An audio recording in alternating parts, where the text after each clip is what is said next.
Hello दोस्तों, आज हम आपके लिए लेकर आए हैं प्राचीन भारत का इतिहास, जिससे हम आपको परिचय कराएंगे। ठीक है। ये डीपली बुक होगी, मतलब कि एक गहन अध्ययन के लिए बुक है।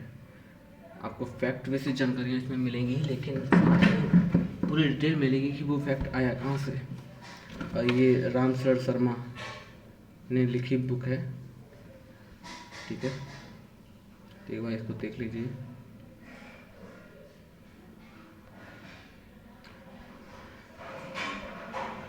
इसमें हम जो पढ़ेंगे उसके पर एक बार चर्चा कर लेते हैं। प्रोफेसर राम शरण शर्मा अंतर्राष्ट्रीय स्तर के इतिहासकार हैं। ठीक है, अंतर्राष्ट्रीय स्तर के इतिहासकार हैं। वे पटना, दिल्ली और टोरंटो विश्वविद्यालय के इतिहास के प्रोफेसर रह चुके हैं। वे भारतीय इतिहास अनुसंधान परिषद के संस्थापक अध्यक्ष रहे हैं। भारतीय इतिहास कांग्रेस के भी अध्यक्ष थे। इसी संस्थान द्वारा इतिहास लेखन और अनुसंधान के प्रति बहुमूल्य योगदान के लिए B.K. रजवाड़ी लाइफ टाइम अवार्ड 2002 में दिया गया था। प्रोफेसर शर्मा की लगभग 80 पुस्तकें प्रकाशित हो चुकी हैं। इनकी पहली पुस्तक विश्व इतिहास की भूमिका 2 खंडों में थी, 1951 और 52 में निकली। तब से उन्होंने हिंदी और अंग्रेजी दोनों में किताबें लिखनी शुरू कर दी। उनकी पुस्तकें देसी और विदेशी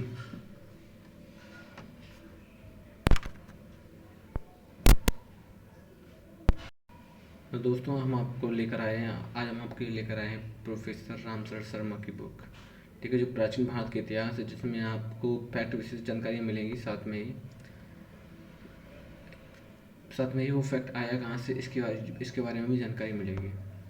ठीक है, अब प्रोफेसर रामशरण शर्मा के बारे में जान लेते हैं कि ये अंतर्राष्ट्रीय स्तर के इतिहासकार है। वे पटना, दिल्ली और टोरंटो विश्वविद्यालय में इतिहास में प्रोफेसर रह चुके हैं। वे भारतीय इतिहास अनुसंधान परिषद के संस्थापक अध्यक्ष रहे हैं। भारतीय इतिहास कांग्रेस के भी अध्यक्ष थे। इसी संस्था द्वारा इतिहास लेखन और अनुसंधान के प्रति बहुमूल्य योगदान के लिए उन्हें B.K. रजवाड़ी अवार्ड लाइफ टाइम अवार्ड मिला था 2002 में। प्रोफेसर शर्मा की लगभग 80 पुस्तकें प्रकाशित हो चुकी। इनकी पहली पुस्तक विश्व इतिहास की भूमिका 2 खंडों में थी। ठीक है, 1951-52 में निकाली थी। तब से उन्होंने हिंदी और अंग्रेजी दोनों भाषाओं में किताब लिखनी शुरू कर दी।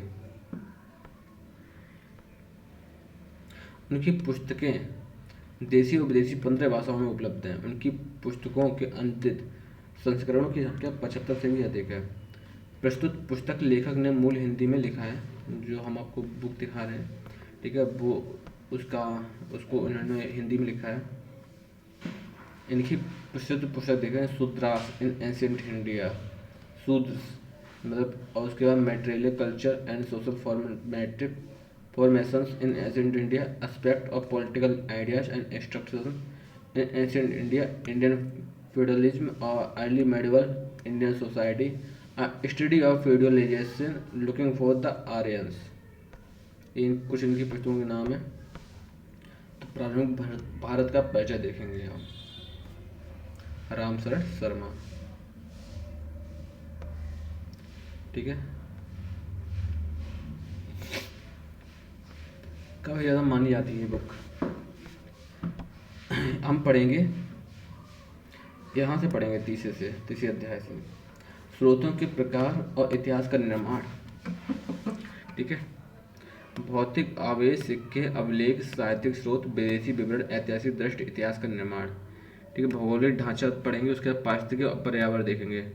ठीक है, पुराने टाइम का पारिस्थितिकी पर्यावरण कैसा था। पारिस्थितिकी पर्यावरण, मानव प्रगति पर्यावरण, मानव सम बस्तियाँ, वर्षों मानवीय प्रयास, प्राचीन काल में पर्यावरण संबंधी चेतना। भाषाई ढांचा पढ़ेंगे हम। मुख्य भाषाई वर्ग, ऑस्ट्रेलिया एशियाटिक, तिब्बती, बर्मी, द्रविड़ भाषा परिवार, हिंद आर्य जाति समूह और भाषा परिवार।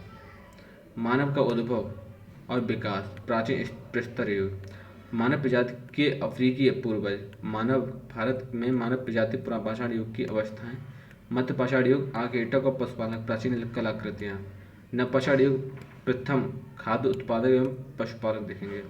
उसके बाद ताम्र पाषाण, कृषक एवं संस्कृति देखेंगे। ताम्र पाषाण युग की बस्तियाँ, ताम्र पाषाण अवस्था का महत्व, ताम्र पाषाण संस्कृति की दुर्बलताएं, ताम्र नदियों और गैर मरुभांड अवस्था, हड़प्पा संस्कृति कहाँ से होगी, नगरीकरण देखेंगे। उसमें हम पढ़ेंगे प्रस्तावना, भौगोलिक विस्तार कैसा था, उनकी नगर नियोजन कैसी प्रणाली थी, संरचनाएं कैसी थी, कृषि पशुपालन और शिल्प कैसा था, तकनीकी यानी कि उन्होंने जो तकनीक में क्या क्या विकास किए थे, राजनीतिक संगठन देखेंगे, धार्मिक प्रथाएं देखेंगे, सिंधु घाटी के पुरुष देवता देखेंगे, वृक्षों और पशुओं की पूजा करते थे या नहीं इसके बारे में चर्चा करेंगे। हड़प्पाई लिपि, माप तौल, मृदुभान मोहरों को जिसे सीलें बोलते हैं, प्रतिभाएं, मृद मूर्तिकाएं, उद्भव, उत्थान और अवसान, हड़प्पा संस्कृति की नगरोत्तर अवस्था, सिंधु घाटी में नए लोगों का आगमन, हड़प्पा उत्पत्ति की समस्या का क्या, हड़प्पा संस्कृति वैदिक थी, निरंतरता की समस्या, ये सब देखेंगे हम। उसके बाद पढ़ेंगे हम आर्य संस्कृति की पहचान, अश्व पालन और प्रसारण की प्रक्रिया, युद्ध रथ आर्य वाले पहिए, भारतीय उपमहादेश में घोड़े के अवशेष, दाह संस्कार, अग्नि पूजा, पशु बलि, सोमपान की प्रथा, स्वास्तिक भाषा और अभिलेख, मध्य एशिया में से प्रसारण। उसके बाद पढ़ेंगे हम ऋग्वैदिक युग, हिंद आर्यों का आगमन, जनजातीय संघर्ष, भौतिक जीवन, जनजातीय राज्य व्यवस्था, कबीला और परिवार, सामाजिक वर्गीकरण, ऋग्वैदिक देवता। उसके बाद तेरहवां देखते हैं उत्तर वैदिक अवस्था, राज्य और बड़ अवस्था की ओर, उत्तर वैदिक काल, ठीक है, 1000 से 1000 ईसा पूर्व। उसके बाद आर्यों का विस्तार, चित्र दूसरे मृदुभांड, PGW जिसे बोलते हैं, लोहावस्था संस्कृति और उत्तर वैदिक अर्थव्यवस्था, राजनीतिक संगठन, सामाजिक संगठन, देवता, अनुष्ठान और दर्शन, इन सब के बारे में देखेंगे। उसके बाद हम देखेंगे जैन और बौद्ध धर्म, उद्भव के कारण, वर्धमान महावीर और जैन संप्रदाय, जैन धर्म के सिद्धांत, जैन धर्म का प्रसार, जैन धर्म का योगदान, गौतम बुद्ध धर्म, बौद्ध धर्म के सिद्धांत, बौद्ध धर्म की विशेषताएं और इसके प्रसार के कारण, बौद्ध धर्म के ह्रास के कारण, बौद्ध धर्म का महत्व और प्रभाव देखेंगे। उसके बाद देखेंगे हम जनपद राज्य और प्रथम मगध साम्राज्य, महाजनपद मगध साम्राज्य की स्थापना, विस्तार मगध की सफलता के कारण देखते हैं। उसके बाद ईरानी और मकदूनिया आक्रमण देखेंगे हम, ईरानी आक्रमण संपर्क के परिमाण, सिकंदर के आक्रमण के परिणाम, बुद्ध काल में राज्य और बड़ समाज, द्वितीय नगरीकरण, ग्रामीण अर्थव्यवस्था, प्रशासन पद्धति, सेना और कराधान को तांत्रिक प्रयोग, सामाजिक वर्गीकरण और विविध व्यवस्थाएं, सारांश। उसका मौर्य युग देखेंगे, चंद्रगुप्त मौर्य साम्राज्य का संगठन, अशोक के बारे में पढ़ेंगे, ठीक है, अशोक के अभिलेख, कलिंग युद्ध का प्रभाव, आंतरिक नीति और बौद्ध धर्म इतिहास, ठीक है। उसके बाद पढ़ेंगे हम मौर्य शासन का महत्व, राजकीय नियंत्रण, आर्थिक नियंत्रण, ललित कला एवं वास्तुकला, भौतिक संस्कृति का विस्तार, राज्य पद्धति, मौर्य साम्राज्य के पतन के कारण, ब्राह्मणों की प्रतिक्रिया, पित्तीय संकट, दमनकारी शासन, दूरवर्ती से क्षेत्र में नए ज्ञान की पहुंच, पश्चिमोत्तर सीमा की प्रांत की उपेक्षा और चीन की महान दीवार। मध्य एशिया के संपर्क में और उनके परिणाम देखेंगे, हिंद, यूनानी, शक, पार्थियन एवं पहलव, कुषाण, हिंद, सासानी मध्य एशिया से संपर्कों के प्रभाव देखेंगे। उसका भवन और मृदुभान, उत्कृष्ट अश्वारोही सेना, व्यापार और खेती, राज्य व्यवस्था, भारतीय समाज में नए तत्व, धार्मिक विकास, बौद्ध महायान संप्रदाय का उद्भव, कला की गंधार और मथुरा शैली, साहित्य, विज्ञान और प्रौद्योगिकी, सातवाहन युग देखेंगे हम, ठीक है, जिसमें हम पढ़ेंगे राजनीतिक,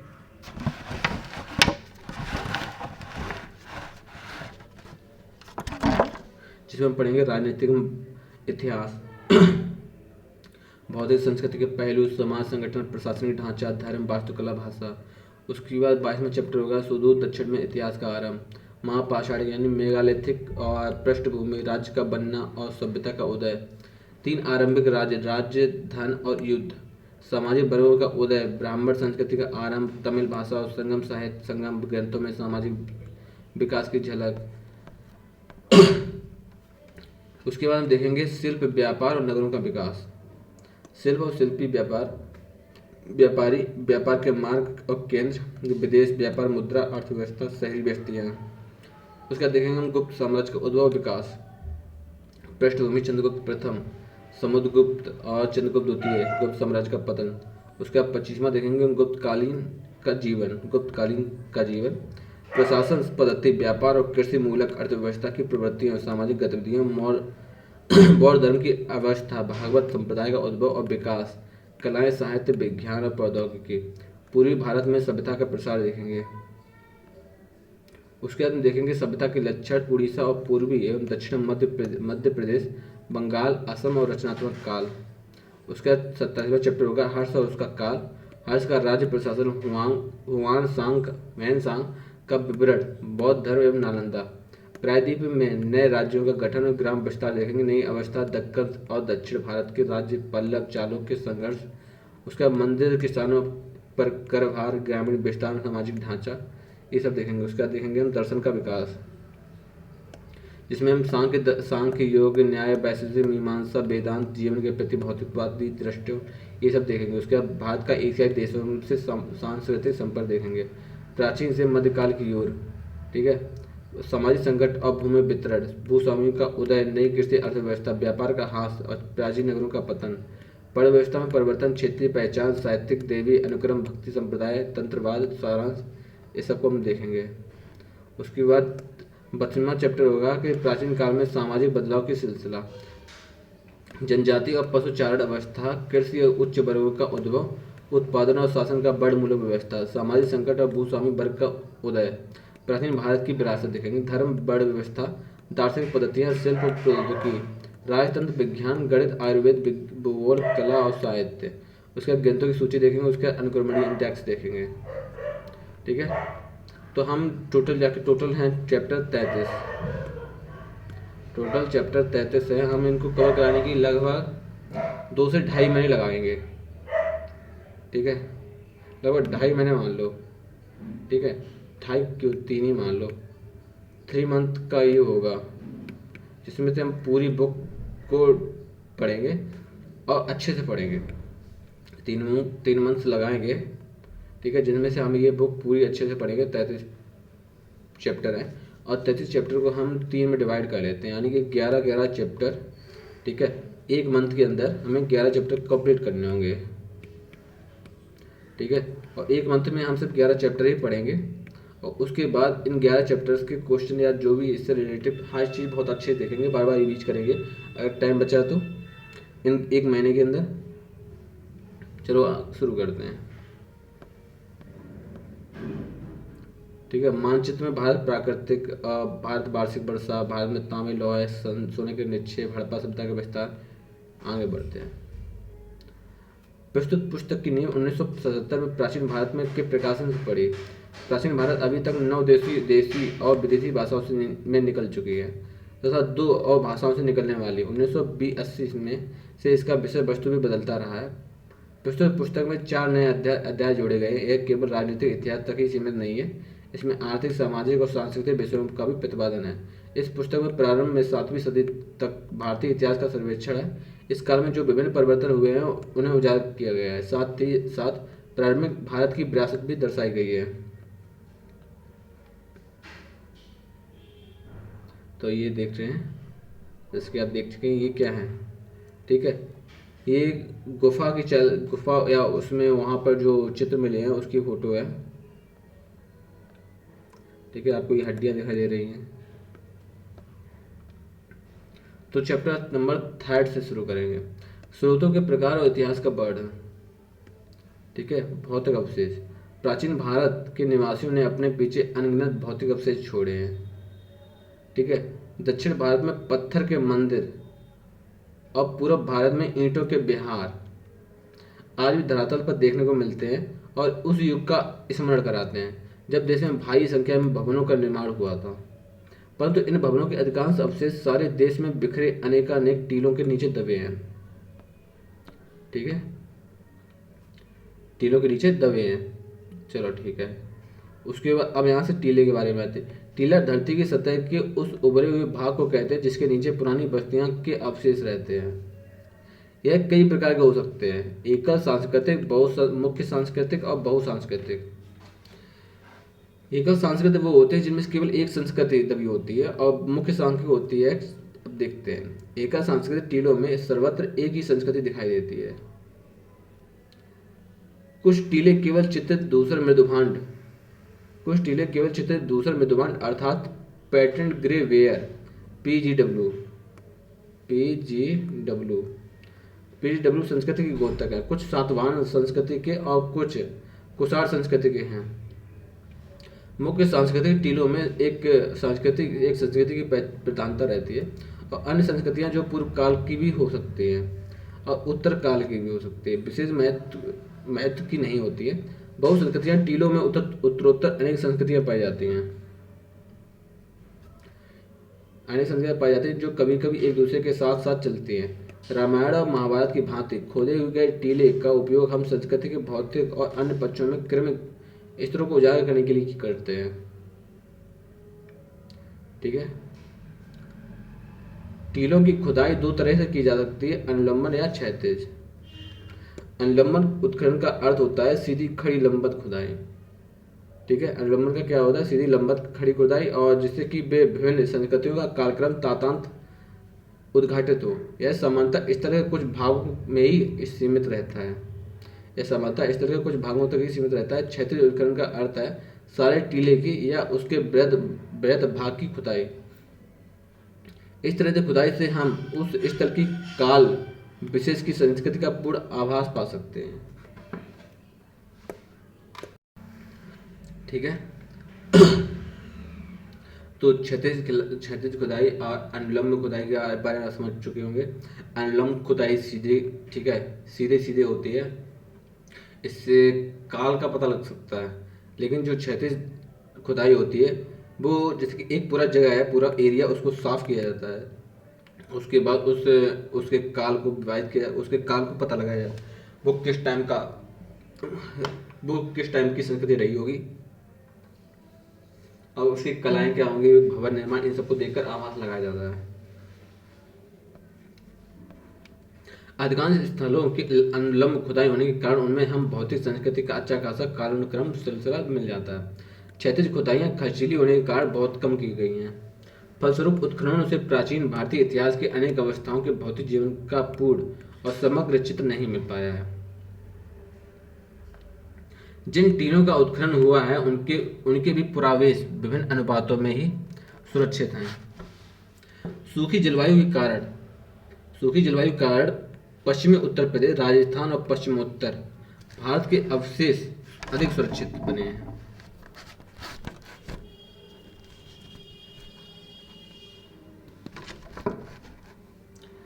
ठीक है।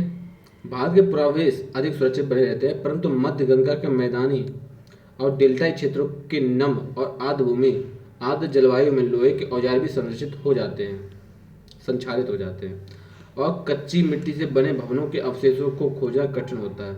नम और जलोढ़ क्षेत्रों में तो पक्की ईंटें और पत्थरों के भवन के काल में आकर ही हमें उत्कृष्ट और प्रचुर अवशेष मिल पाते हैं। पश्चिमोत्तर भारत में हुए उत्खननों से ऐसे नगरों का पता चलता है हमें ऐसे नगरों का पता चलता है जिनकी स्थापना लगभग 2500 ईसा पूर्व में हुई थी। ठीक है।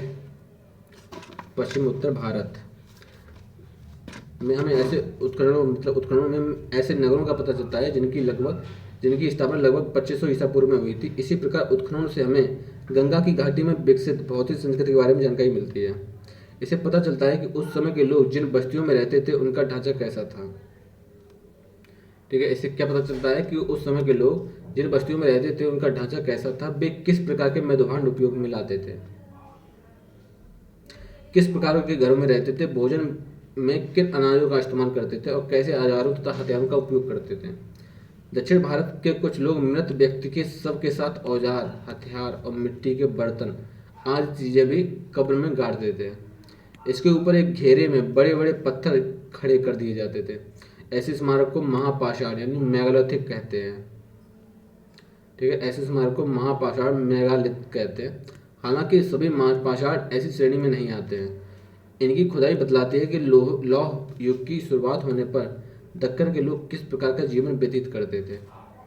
जिस विज्ञान के आधार पर पुराने टीलों का क्रमिक स्तरों में विधिवत उत्खनन किया जाता है और प्राचीन काल के लोगों के भौतिक जीवन के बारे में जानकारी मिलती है उससे पुरातत्व यानी आर्कियोलॉजी, इंग्लिश वर्ड होता तो और अच्छा रहता, बस कुछ वर्ड हैं इन्होंने हिंदी में लिखे हैं, तो पुरातत्व को आर्कियोलॉजी कहते हैं, ठीक है, कहते हैं। उत्खनन और अन्वेषण के फलस्वरूप प्राप्त भौतिक अवशेषों के विभिन्न प्रकार से वैज्ञानिक परीक्षण किया जाता है। रेडियो कार्बन का निर्धारण की विधि से यह पता चलता है कि वे किस काल के रेडियो कार्बन या कार्बन 40 कार्बन का रेडियोधर्मी समस्थानिक आइसोटोप है। जो C40 है ना, ये समस्थानिक है कार्बन का रेडियोधर्मी समस्थानिक, जो सभी प्राणवान वस्तुओं में विद्यमान होता है। सभी रेडियोधर्मी पदार्थ की तरह इसका निश्चित समान गति से क्षय होता है। जब कोई वस्तु जीवित रहती है तो C40 के क्षय की प्रक्रिया के साथ हवा और भोजन की खुराक में से उस वस्तु के C40 का समन्वय भी होता है। परंतु जब वस्तु निष्प्राण हो जाती है तब इसमें विद्यमान निष्प्राण हो जाए तब इसमें विद्यमान C40 के क्षय की प्रक्रिया समान गति से जारी रहती है, लेकिन हवा और भोजन से C40 लेना बंद कर देता है। हवा भोजन से C40 लेना बंद करता है। किसी प्राचीन वस्तु में विद्यमान C40 में आई कमी को माप कर उसके समय का निर्धारण किया जा सकता है। इसलिए यह संभव है कि C40 का क्षय निश्चित गति से होता है, जैसा पहले बताया जा चुका है। यह ज्ञात होता है कि C40 का आधा जीवन, ठीक है, C40 का आधा जीवन 5568 यानी 5568 वर्षों का होता है। रेडियोधर्मी पदार्थों का आधा जीवन काल रेडियोधर्मी पदार्थों का आधा जीवन वह काल समय होता है जिसमें उस वस्तु की आधी रेडियोधर्मी धारिता लुप्त हो जाती है। इस प्रकार अगर कोई वस्तु 5568 वर्षों पहले निष्प्राण हो गई थी तो उसकी C40 धारिता उस समय की तुलना में आधी रह जाएगी जब वह जीवित थी। अगर वह 11,176 वर्ष पहले निष्प्राण हुई तो उसकी C40 की धारिता उस समय की तुलना में चौथाई रह जाएगी जब वह जीवित था। आगे बढ़ते हैं। पौधों के अवशेषों का परीक्षण कर विशेषतः पराग के विश्लेषण द्वारा जलवायु तथा वनस्पति का इतिहास बनता है। पौधों के अवशेषों का परीक्षण कर विशेषतः पराग के विश्लेषण द्वारा जलवायु और वनस्पति का इतिहास बनता है। इसी आधार पर यह कहा जा सकता है कि राजस्थान और कश्मीर में कृषि का प्रचलन लगभग 7000 से 6000 ईसा पूर्व में भी था। धातु की शिल्प वस्तुओं की प्रकृति और घटकों का वैज्ञानिक विश्लेषण किया जाता है और उसके परिणाम से पता चलता है कि वे जगहें कहाँ हैं और जहाँ से ये धातुएं प्राप्त की गई हैं। इसे धातु विज्ञान की विकास की अवस्था का पता लगाया जाता है। पशुओं की हड्डियों का परीक्षण कर उनकी पहचान की जाती है और उनके पालतू होने तथा तरह तरह के काम में लाने का पता लगाया जाता है। आप पहले इसको फिर से देख लो एक बार। तो बात ये है कि प्राचीन भारत के निवासियों ने अपने पीछे बहुत सारे भौतिक अवशेष छोड़े हैं। भौतिक अवशेष का मतलब होता है जैसे कुल्हाड़ी हो गया, मृदभांड हो गया, ठीक है, ये सब चीज़ें छोड़ी हैं, ठीक है। दक्षिण भारत में पत्थर के मंदिर और पूर्वी भारत में ईंटों के विहार आज भी धरातल पर देखने को मिलते हैं, ठीक है। देखो जो चोल है, जो, ठीक है, महाबलेश्वर मंदिर, ये सब दक्षिण भारत के ही मंदिर है। और पूर्वी भारत में ईंटों के बिहार आज भी धरातल पर देखने को मिलते हैं।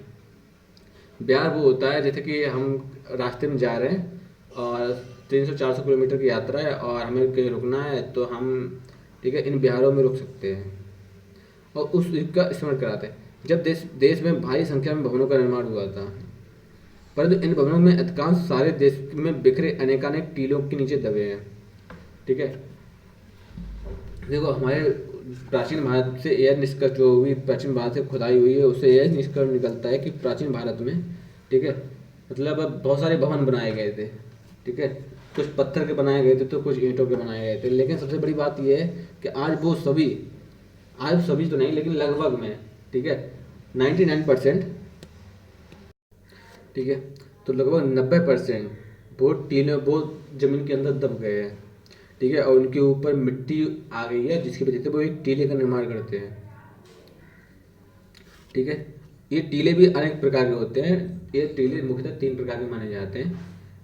अब वो एकल देखते हैं, एकल सांस्कृतिक, मुख्य सांस्कृतिक और बहुसांस्कृतिक। एकल सांस्कृतिक टीलों में एक ही संस्कृति दिखाई देती है, ठीक है। एकल संस्कृति में केवल एक ही संस्कृति दिखाई देती है। कुछ टीले केवल चित्रित दूसरे विद्वान अर्थात पैटर्न ग्रे वेयर संस्कृति के घोतक होते हैं, ठीक है। कुछ सातवाहन संस्कृति के तो कुछ कुषाण संस्कृति के होते हैं। मतलब कहने का मतलब ये है कि जो टीले हैं वो अलग अलग संस्कृति को दर्शाते हैं। कुछ किसी और को दर्शाएंगे तो कुछ किसी और को, ठीक है। कुषाण संस्कृति का पता लगेगा, तो कुछ से हमें सातवाहन संस्कृति का पता लगेगा, और कुछ से हमें चित्र दूसरे मेदोभान जो भी बर्तन वर्तन हैं इनके बारे में पता लगेगा। ठीक है, तो अलग अलग टीले अलग अलग संस्कृति में दर्शाते हैं, क्यों उस टाइम जो जो मिट्टी के बर्तन होते थे उनकी रंगाई पुताई कैसे होती थी, उन पर क्या चित्र बने होते थे, इस सब के बारे में जानकारी मिलती है जब टीलों की खुदाई होती है तब। ठीक है, और कुछ में तो कुषाण संस्कृति दिखाई देने लगती है, और कुछ में सातवाहन संस्कृति के बारे में पता चलता है। मुख्य सांस्कृतिक टीलों में एक संस्कृति की प्रधानता रहती है। मुख्य सांस्कृतिक टीलों में एक संस्कृति की प्रधानता रहती है, और अन्य संस्कृतियों जो पूर्वकाल की भी हो सकती है। मतलब इसमें है कि एक संस्कृति के बारे में पता लगता है मुख्य सांस्कृतिक टीले में। ठीक है, और अन्य संस्कृति को पता लगता है, लेकिन वो जो संस्कृति होती है ना उससे पुरानी संस्कृति होती है। मतलब इसमें मुख्य संस्कृति, ठीक है, मतलब जो एक संस्कृति है उसका पता लगता है, लेकिन उस एक संस्कृति पहले से भी कौन सी संस्कृति थी इसका भी पता लगता है। ठीक है, आगे देखते हैं। उत्तर काल की भी विशेष महत्व की नहीं होती है। बहुसांस्कृतिक टीलों में उत्तरोत्तर अनेक संस्कृति पाई जाती हैं जो कभी कभी एक दूसरे के साथ चलती है। ठीक है, बहुसंस्कृति में एक साथ बहुत सारी संस्कृतियाँ चलती हैं। ठीक है, जैसे मेसोपोटामिया की सभ्यता और हड़प्पा सभ्यता। ठीक है, तो ये सब सभ्यताएं एक जगह जब खुदाई हुई तो उससे हमें पता चलता है कि मेसोपोटामिया सभ्यता और हड़प्पा सभ्यता लगभग में इन दोनों का आपस में व्यापार होता था। आगे बढ़ते हैं। जो कभी कभी एक दूसरे से चलती है। रामायण और महाभारत की भांति खोदे गए टीलों का उपयोग हम संस्कृति के भौतिक रामायण और महाभारत की भांति खोदे गए टीलों का उपयोग हम संस्कृति के भौतिक और अन्य पक्षों के क्रमिक स्तरों का उजागर करने के लिए कर सकते हैं। टीले की खुदाई दो तरह से की जाती है, अनुलंब या क्षैतिज। टीले की खुदाई दो तरह से की जाती है, एक तो अनुलंब की जाती है या तो क्षैतिज की जा सकती है। अनुलंब उत्खनन का अर्थ होता है सीधी खड़ी लंबाई, मतलब सीधी खड़ी लंबवत खुदाई करना, जिससे कि विभिन्न संस्कृतियों का कालक्रमिक तातांत उद्घाटित हो। यह समान स्तर के कुछ भाग में ही सीमित रहता है। क्षैतिज उत्खनन का अर्थ है सारे टीले की या उसके वृहद भाग की खुदाई। क्षैतिज उत्खनन का अर्थ है कि सारे टीले की या उसके वृहद भाग की खुदाई। इस तरह की खुदाई बहुत कम खुदाई से हम उस स्थल की काल विशेष की संस्कृति का पूर्ण आभास पा सकते हैं, लेकिन ये महंगी होने की वजह से बहुत कम होती है। अधिकांश स्थलों की खुदाई अनुलंब होने के कारण उसमें हमें भौतिक सांस्कृतिक का अच्छा खासा कालक्रमिक सिलसिला मिल जाता है। क्षैतिज खुदाई खर्चीली होने के कारण बहुत कम की जाती है। फलस्वरूप उत्खननों से प्राचीन भारतीय इतिहास के अनेक अवस्थाओं के भौतिक जीवन का पूर्ण और समग्र चित्र नहीं मिल पाता है। आगे देखते हैं। जिन टीलों का उत्खनन हुआ है उनके भी पुरावशेष विभिन्न अनुपातों में ही सुरक्षित हैं। सूखी जलवायु के कारण पश्चिमी उत्तर प्रदेश, राजस्थान और पश्चिमोत्तर भारत के पुरावशेष अधिक सुरक्षित बने रहते हैं, परंतु मध्य भाग के मैदान और डेल्टाई क्षेत्रों की नम और आर्द्र जलवायु में लोहे के औजार भी संचालित हो जाते हैं। ठीक है, यह पश्चिमी उत्तर प्रदेश और मध्य और क्या है राजस्थान पश्चिम भारत के पुराने अवशेष सुरक्षित हो जाते हैं, परंतु मध्य गंगा के मैदानी डेल्टाई क्षेत्र और जो मध्य गंगा के भाग हैं, ठीक है, पश्चिम उत्तर प्रदेश में जैसे कि जहाँ पर राजस्थान या पश्चिम उत्तर भारत के पुरावशेष सुरक्षित रहते हैं, तो जो उत्तर प्रदेश है, पश्चिमी उत्तर प्रदेश, वहाँ पर जो भी है चीज़ें वो सुरक्षित बनी रहती हैं, क्योंकि यहाँ पर नम्र भूमि कम है। ठीक है, तो यहाँ पे जो औजार हैं, जो लोहा चांदी ये सब, या जो भी पत्थर मिले या जो भी ईंटें मिली हैं या, ठीक है, वो सभी सुरक्षित बने रहते हैं। लेकिन जो मध्य गंगा के मैदानी भाग हैं यहाँ पे ऐसा नहीं है। ठीक है, और यहाँ पर डेल्टाई क्षेत्रों के नम्र और आर्द्र जलवायु के लोहे के औजार भी संचालित हो जाते हैं, और कच्ची मिट्टी से बने भवनों के अवशेष को खोजना कठिन होता है। ठीक है, जो कच्ची मिट्टी से बने जो भवन हैं, ठीक है, वो भी संचालित हो जाते हैं और वो अपना रूप आकार खो देते हैं। नम और जलोढ़ क्षेत्रों में तो पक्की ईंटों और पत्थरों के भवन के काल का आकार ही हमें उत्कृष्ट और प्रचुर अवस्था में मिल पाते हैं। नम और जलोढ़ क्षेत्रों में जो पकी ईंटें हैं और पत्थरों के भवन के काल में आकार ही हमें उत्कृष्ट और पिछड़ से मिल पाते हैं। पश्चिमोत्तर भारत देखते हैं। भारत में हुए उत्खनन में ऐसे नगरों का पता चलता है जिनकी स्थापना लगभग 2500 ईसा पूर्व में हुई थी। इसी प्रकार उत्खननों से हमें गंगा घाटी की में विकसित भौतिक संस्कृति के बारे में जानकारी मिलती है। गंगा घाटी में, ठीक है, इस प्रकार उत्खननों से हमें गंगा घाटी में विकसित भौतिक संस्कृति के बारे में जानकारी मिलती है। इससे पता चलता है कि उस समय के लोग जिन बस्तियों में रहते थे उनका ढांचा कैसा था। इससे में क्या पता चलता है? इससे पता चलता है कि उस टाइम भौतिक संस्कृति के बारे में जानकारी मिलती है। इससे पता चलता है कि उस समय के लोग जिन बस्तियों में रहते थे उनका ढांचा कैसा था, वे किस प्रकार मृदुभांड उपयोग में लाते थे, किस प्रकार के घरों में रहते थे और भोजन में किन अनाजों का इस्तेमाल करते थे और कैसे औजार और हथियार का प्रयोग करते थे।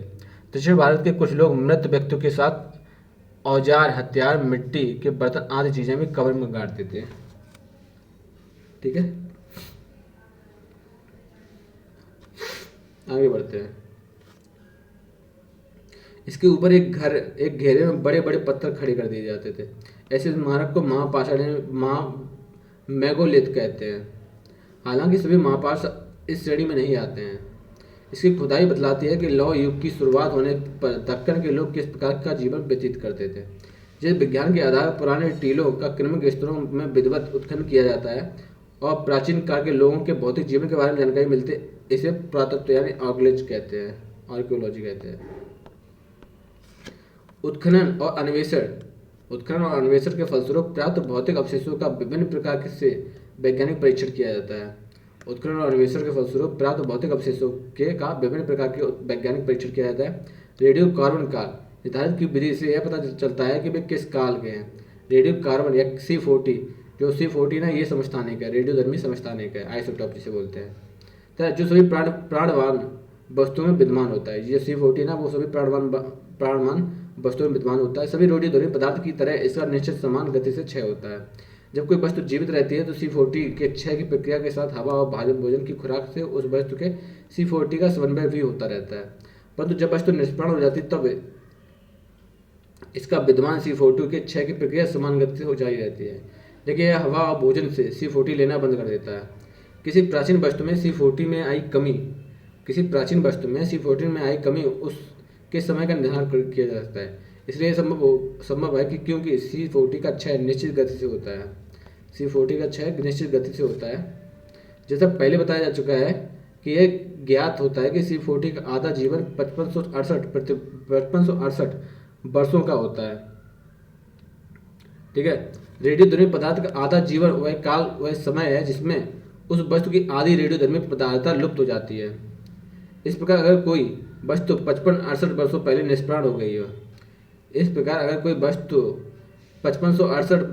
निष्प्राण हो गई तो C40 धारिता उस समय की तुलना में आधी रह जाएगी जब वह जीवित थी। अगर वह 11,136 वर्ष पहले निष्प्राण हुई थी तो उसके C40 की धारिता उस समय 1/4 रह जाएगी, ठीक है, जब वह जीवित था। पौधों के अवशेषों का परीक्षण कर विशेषतः पराग के विश्लेषण द्वारा जलवायु और वनस्पति का इतिहास बनता है। इसी आधार पर यह कहा जाता है कि राजस्थान और कश्मीर में कृषि का प्रचलन लगभग 7000 से 6000 ईसा पूर्व में भी था। धातु की शिल्प वस्तुओं की प्रकृति और घटकों का वैज्ञानिक विश्लेषण किया जाता है और उसके परिणाम से पता चलता है कि वे जगह कहाँ है जहाँ से ये धातुएं प्राप्त की गई, और इससे धातु विज्ञान के विकास की अवस्थाओं का पता चलता है। पशुओं की हड्डियों का परीक्षण कर उनकी पहचान की जाती है। ठीक है, पशुओं की हड्डी का परीक्षण कर उनकी पहचान की जाती है, उनके पालतू होने तथा तरह तरह के काम में लाने का पता लगाया जाता है। अब इसमें से हमें क्या क्या, ठीक है, किसकी चीज़ पर ज़्यादा ध्यान देना है, उन चीज़ों पर ध्यान देते हैं। ठीक है, उनको हम अलग कलर में डिवाइड कर देते हैं।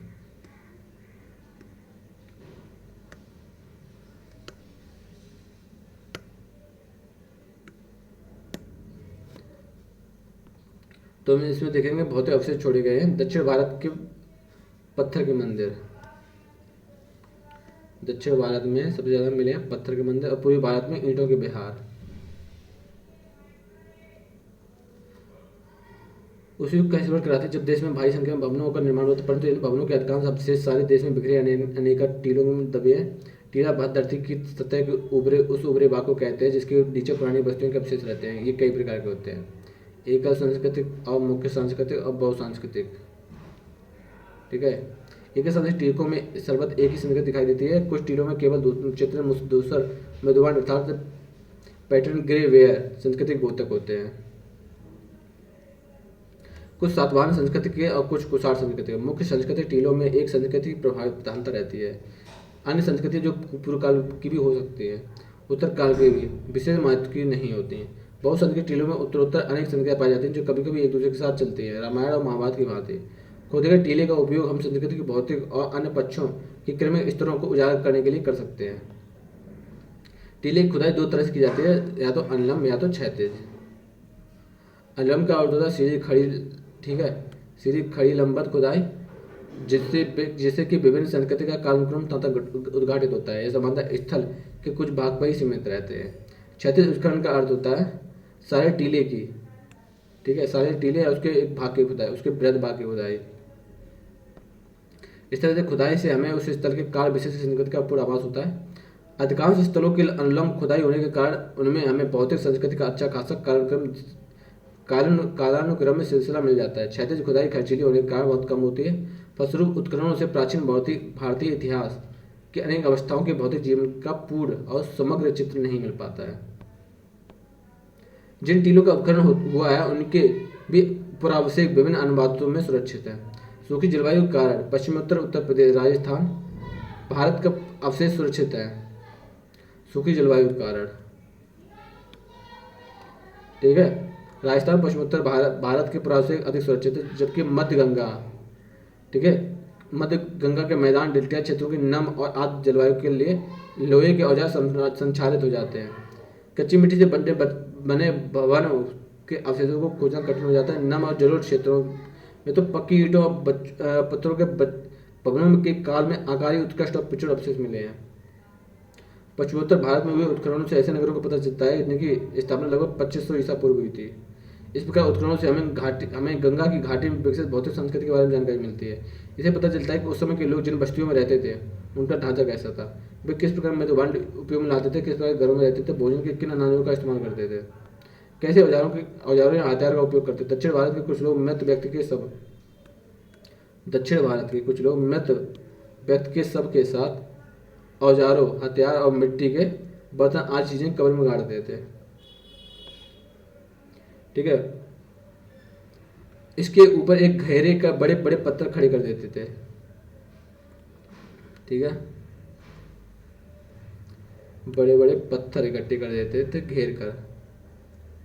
हालांकि सभी महापाषाण इस श्रेणी में नहीं आते हैं। इनकी खुदाई बताती है कि लौह युग की शुरुआत होने पर दक्कन के लोग किस प्रकार का जीवन व्यतीत करते थे। जिस विज्ञान के आधार पर पुराने टीलों का क्रमिक स्तरों में विधिवत उत्खनन किया जाता है और प्राचीन काल के लोगों के भौतिक जीवन के बारे में जानकारी मिलती है उसे पुरातत्व या आर्कियोलॉजी कहते हैं।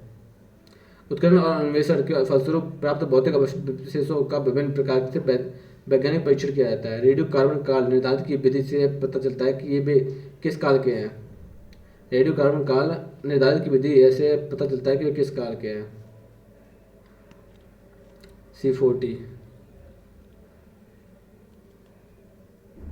ठीक है, वे किस काल के। रेडियो कार्बन 40 क्या है, समस्थानिक है, जो सभी प्राणवान वस्तुओं में विद्यमान होता है। सभी रेडियोधर्मी पदार्थों की इसका निश्चित समान गति से क्षय होता है। जब कोई वस्तु जीवित रहती है तो C40 क्षय की प्रक्रिया के साथ हवा और भोजन की खुराक से उस वस्तु के C40 का समन्वय भी होता रहता है। परंतु जब वस्तु निष्प्राण हो जाती है तब उसमें विद्यमान C40 के क्षय की प्रक्रिया समान गति से जारी रहती है, लेकिन यह हवा और भोजन से C40 लेना बंद कर देता है। किसी प्राचीन वस्तु में C40 में आई कमी को उस C40 में आई कमी को समय का निर्धारण किया जाता है। इसलिए संभव होगा कि C40 का क्षय निश्चित गति से होता है। जैसे पहले बताया जा चुका है कि C40 का आधा जीवन 5568 वर्ष है, 5568 वर्ष है का होता है। रेडियोधर्मी पदार्थ का आधा जीवन वह काल समय होता है जिसमें उस वस्तु की आधी रेडियोधर्मिता लुप्त हो जाती है। इस प्रकार अगर कोई वस्तु 5568 वर्ष पहले निष्प्राण हो गई तो C40 धारिता उस समय की तुलना में आधी हो रह जाएगी। और अगर वह वस्तु 1176 है तो वो 1/4 रह जाएगी। पौधों के अवशेषों का परीक्षण विशेषतः पराग के विश्लेषण द्वारा पौधों के अवशेषों का परीक्षण विशेषतः पराग के विश्लेषण द्वारा जलवायु तथा वनस्पति का इतिहास बनता है। इसे आधार पर कहा जा सकता है कि राजस्थान और कृषि का प्रचलन लगभग 7,000 से 6,000 ईसा पूर्व में हुआ था। राजस्थान और कश्मीर का कृषि का प्रचलन, ठीक है, 7,000 से 6,000 ईसा पूर्व भी हुआ था। धातु की शिल्प वस्तुओं की प्रकृति और घटकों का वैज्ञानिक विश्लेषण किया जाता है। उसके परिणाम से पता चलता है कि वे जगह कहाँ है और जहाँ से ये धातुएं प्राप्त की गई हैं, और इसे धातु विज्ञान के विकास की अवस्थाओं का पता चलता है। पशु को हड्डी का परीक्षण कर उसकी पहचान की जाती है और उसके पालतू होने तथा तरह तरह के काम में लाने का पता लगाया जाता है। अब आगे बढ़ते हैं सिक्के। अनेक सिक्के और अभिलेख धरातल पर भी मिले हैं। मतलब जब खुदाई हुई थी, किस तरह की खुदाई हुई थी, क्षैतिज और अभिलंब, तो इससे अनेक सिक्के और अभिलेख धरातल पर मिले हैं। इनमें से अधिकांश जमीन पर खोद कर निकाले गए। सिक्कों के अध्ययन को मुद्रा शास्त्र, न्यूमिस्मैटिक्स कहते हैं। आजकल की तरह प्राचीन भारत में कागज की मुद्रा का प्रचलन नहीं था, पर धातु धन और धातु मुद्रा चलता था। पुराने सिक्के तांबे, चांदी, सोने और शीशे से बने होते थे। पकाई गई मिट्टी के बने सिक्कों के सांचे बड़ी संख्या में मिले हैं। पकाई गई मिट्टी से बने सिक्कों के सांचे बड़ी संख्या में मिले हैं। इनमें से अधिकांश सांचे कुषाण काल के हैं, अर्थात ईसा के आरंभिक 3 सदी के हैं। गुप्तोत्तर काल में ये सांचे लगभग लुप्त हो गए थे। ठीक है, गुप्तोत्तर काल में ये सांचे लगभग लुप्त हो गए थे। प्राचीन काल में आज जैसी बैंकिंग प्रणाली नहीं थी, इसलिए लोग अपना पैसा मिट्टी और कांसे के बर्तन में बड़ी हिफाजत से रखा करते थे, ताकि मुसीबत के दिनों में उस बहुमूल्य निधि का उपयोग कर सकें। ऐसी अनेक निधियाँ जिनमें न केवल भारतीय सिक्के हैं, बल्कि रोमन साम्राज्य जैसी विदेशी टकसालों से में ढले सिक्के भी हैं, देश के अनेक भागों में मिले हैं। ये नदियाँ अधिकतर कोलकाता, पटना, लखनऊ, दिल्ली, जयपुर, मुंबई और चेन्नई के संग्रहालयों में सुरक्षित हैं। बहुत से भारतीय सिक्के नेपाल, बांग्लादेश, पाकिस्तान, अफगानिस्तान के संग्रहालयों में भी देखने को मिलते हैं। चूँकि ब्रिटेन ने भारत पर लंबे अरसे तक राज किया था, इसलिए ब्रिटिश अधिकारी भी अपने निजी और सार्वजनिक संग्रहालयों में बहुत सारे भारतीय सिक्के ले गए। प्रमुख राजवंशों के सिक्कों की सूचियाँ तैयार कर प्रकाशित की गई हैं। कोलकाता में इंडियन म्यूजियम, लंदन के ब्रिटिश म्यूजियम आदि के सिक्कों की ऐसी सूचियाँ उपलब्ध हैं, परंतु बहुत सारी सिक्कों की सूचियाँ बनाने और प्रकाशित करना अभी भी बाकी है। हमारे आरंभिक सिक्कों पर तो कुछ एक प्रति मिले हैं, पर बाद में सिक्कों पर राजाओं और देवताओं के नाम तथा तिथि का भी उल्लेख है। इन सिक्कों के उपलब्ध स्थान बतलाते हैं कि उन स्थानों में इन सिक्कों का प्रचलन था। इस प्रकार प्राप्त सिक्कों के आधार पर कई राजवंशों के इतिहास का पुनर्निर्माण संभव हुआ है। विशेषता उन हिंद एवं शासकों के इतिहास का जो उत्तरी अफगानिस्तान से भारत पहुंचे और जिन्होंने ईसा पूर्व 2री और 1ली सदियों में यहाँ शासन किया। चूँकि सिक्कों का काम दान दक्षिणा, खरीद बिक्री और वेतन मजदूरी के भुगतान में पड़ता था, इसलिए सिक्कों में आर्थिक इतिहास पर महत्वपूर्ण प्रभाव पड़ता है। राजाओं से अनुमति लेकर व्यापारियों और स्वर्णकारों की श्रेणियों ने भी अपने कुछ सिक्के चलाए थे। इससे शिल्पकारी और व्यापार की उन्नत व्यवस्था सूचित होती है। सिक्कों के सहारे बड़ी मात्रा में लेन देन संभव हुआ है और व्यापार को बढ़ावा मिला है।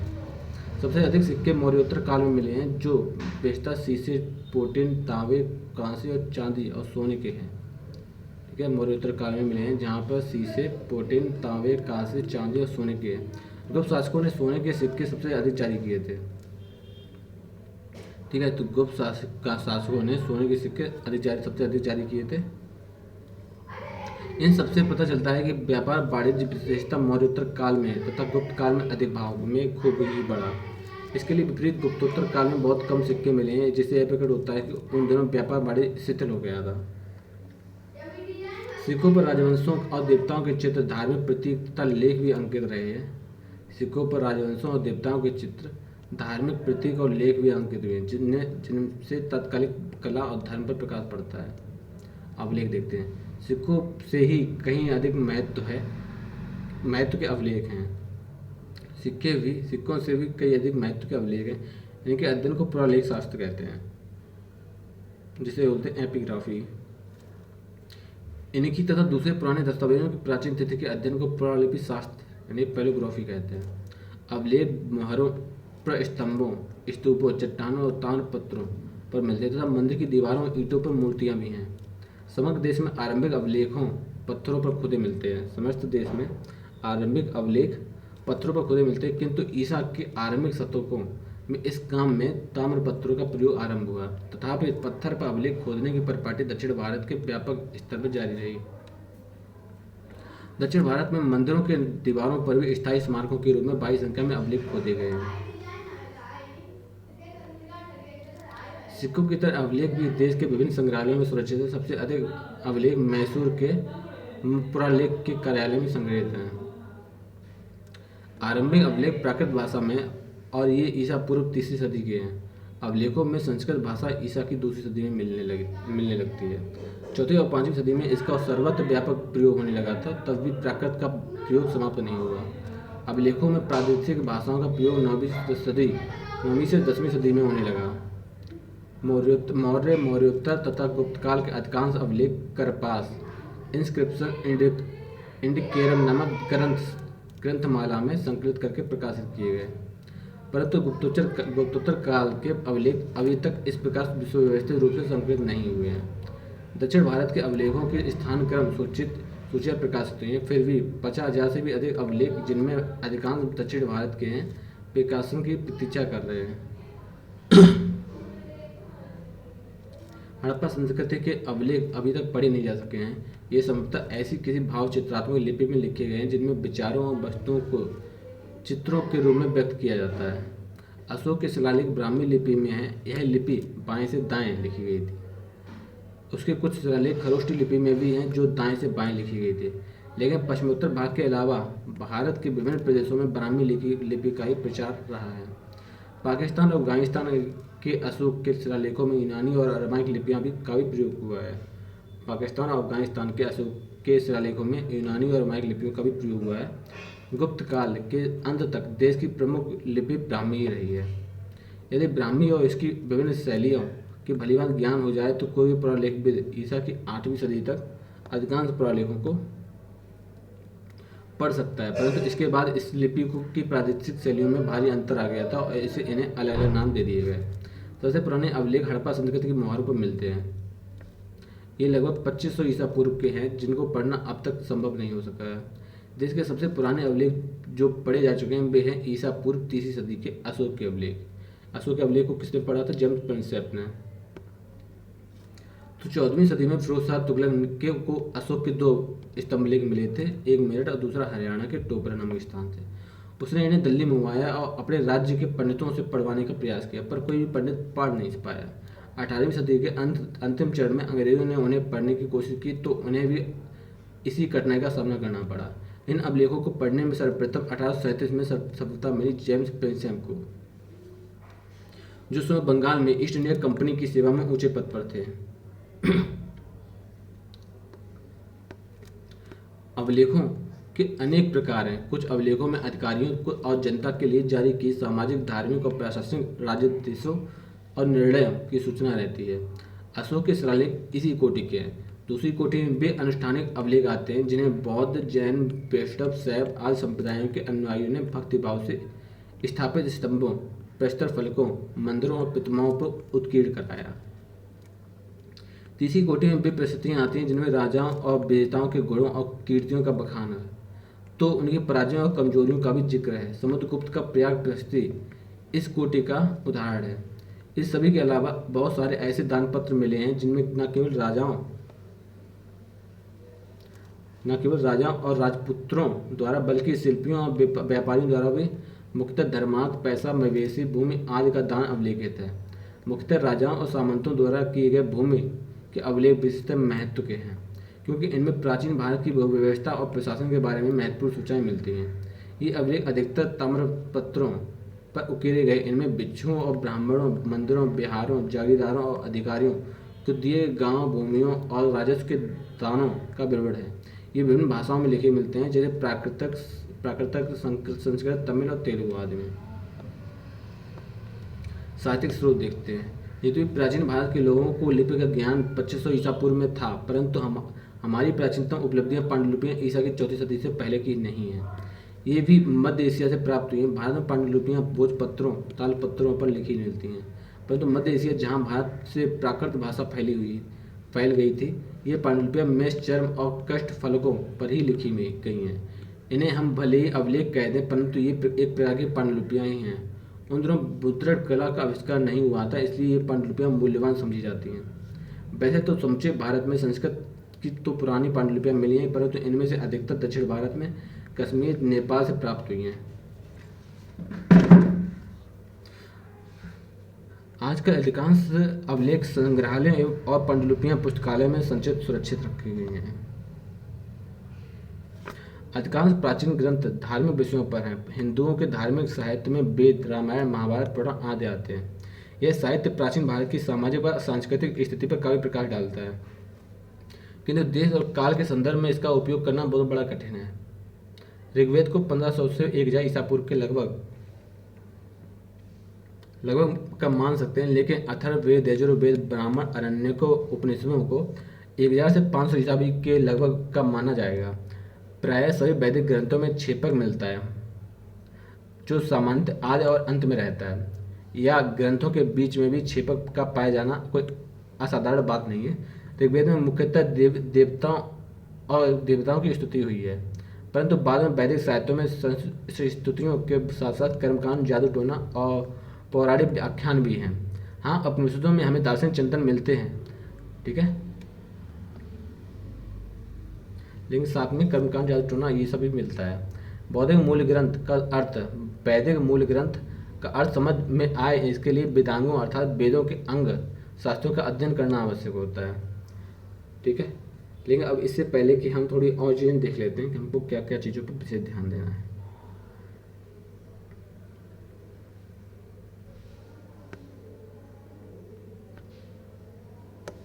कलर फिर से बदल लेते हैं।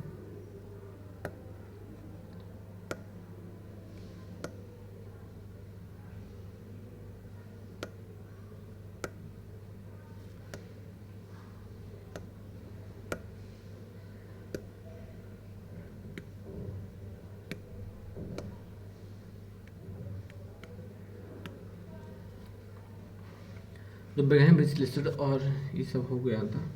सिक्के के बारे में आते हैं, ठीक है।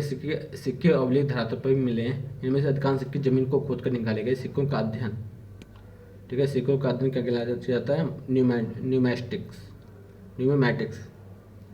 आजकल की तरह प्राचीन भारत में कागज की मुद्रा प्रचलन नहीं थी। धातु धन और धातु मुद्रा और सिक्का चलता था। पुराने सिक्के तांबे, सोना, चांदी और शीशे से बने होते थे, ठीक है। पकाई मिट्टी के बने सिक्कों को सांचे बड़ी संख्या में मिले हैं, ठीक है। पकाई मिट्टी से बने सिक्कों के सांचे बड़ी संख्या में मिले हैं। अधिकांश सिक्के सांचे कुषाण काल के हैं, अतः ईसा की आरंभिक 3 सदियों में गुप्तोत्तर काल में ये सांचे लगभग लुप्त हो गए थे।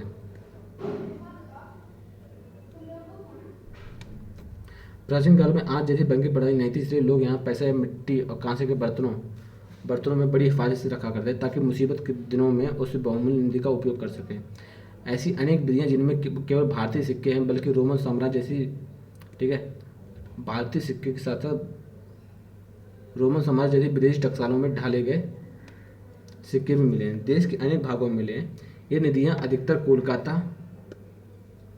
पटना, लखनऊ, दिल्ली, जयपुर और चेन्नई के संग्रहालयों में सुरक्षित हैं। बहुत से भारत के सिक्के नेपाल, बांग्लादेश, पाकिस्तान और अफगानिस्तान के संग्रहालयों में देखने को मिलते हैं। क्योंकि ब्रिटेन ने भारत पर लंबे समय से अरसे से राज किया था, इसलिए ब्रिटिश अधिकारी भी अपने निजी तथा सार्वजनिक संग्रह में बहुत सारे भारतीय सिक्के ले गए। प्रमुख राजवंशों के सिक्कों की सूचियाँ तैयार कर प्रकाशित की गई। कोलकाता में इंडियन म्यूजियम, लंदन के ब्रिटिश म्यूजियम आदि के सिक्कों की भी ऐसी सूचियाँ उपलब्ध है, परंतु बहुत सारे सिक्कों की सूचियाँ बनाना और प्रकाशित करना अब भी बाकी है। हमारे आरंभिक सिक्कों पर तो कुछ एक प्रतीक मिले हैं, पर बाद में सिक्कों पर राजा और देवताओं के नाम तथा तिथि भी अंकित मिली है। इन सिक्कों के उपलब्ध स्थान बतलाते हैं। इन स्थानों में इन सिक्कों का प्रचलन था। इस प्रकार प्राप्त सिक्कों के आधार पर कई राजवंशों के इतिहास का पुनर्निर्माण संभव हुआ है। बस्तर उन हिंद एवं शासकों के इतिहास का पता चलता है जो उत्तरी अफगानिस्तान से भारत पहुंचे थे, ठीक है, जिन्होंने ईसा पूर्व दूसरी और पहली सदियों में यहाँ शासन किया था। चूंकि सिक्कों का काम दान दक्षिणा, खरीद बिक्री और वेतन मजदूरी के भुगतान में पड़ता था, इसलिए सिक्कों में से आर्थिक इतिहास पर महत्वपूर्ण प्रकाश पड़ता है। राजाओं से अनुमति लेकर व्यापारी और स्वर्णकारों की श्रेणियां ने भी कुछ सिक्के चलाए थे, ठीक है। राजाओं से अनुमति लेकर व्यापारियों और स्वर्णकारियों की श्रेणियों ने भी कुछ सिक्के चलाए थे। इससे शिल्पकारी व्यापार की उन्नत अवस्था सूचित होती है। सिक्कों के सहारे बड़ी मात्रा में लेन देन संभव हो पाया, व्यापार को बढ़ावा मिला। सबसे अधिक सिक्के मौर्योत्तर काल में मिले हैं, जो शीशे, पोटिन, तांबे, कांसे और चांदी, सोने के हैं। मौर्योत्तर काल में गुप्त शासकों ने सोने के सिक्के चलाए थे, ठीक है, तो सोने के सिक्के गुप्त शासकों ने चलाए थे। इन सबसे पता चलता है कि व्यापार वाणिज्य विशेषता मौर्योत्तर काल में है तथा गुप्त काल में अधिक भाग में खूब ही बढ़ी। इसके विपरीत गुप्तोत्तर काल में सिक्के कम हो गए थे, जिससे यह स्पष्ट होता है कि वाणिज्य का शिथिल हो गया था। सिक्कों पर राजवंशों और देवताओं के चित्र, धार्मिक प्रतीक और लेख भी अंकित हैं, जिनमें से तत्काल कला और धर्म पर प्रकाश पड़ता है। अवलेख देखते हैं।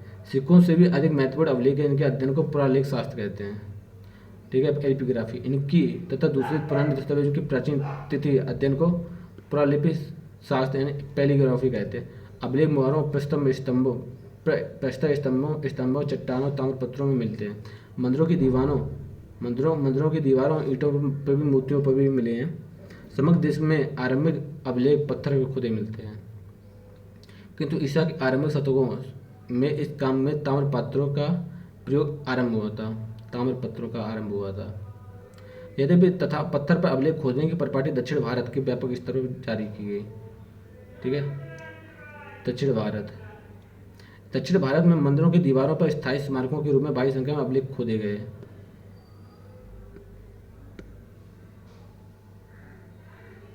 सिक्कों की तरह अवलेख भी देश के विभिन्न संग्रहालयों में सुरक्षित। सबसे अधिक अवलेख मैसूर के पुरालेख शास्त्र के कार्यालय में संग्रहित हैं। आरंभिक अवलेख प्राकृत भाषा में और बाद में ईसा पूर्व तीसरी सदी में अवलेख संस्कृत भाषा की दूसरी सदी में मिलने लगते हैं। चौथी और पांचवी सदी में इसका सर्वत्र प्रयोग होने लगा था।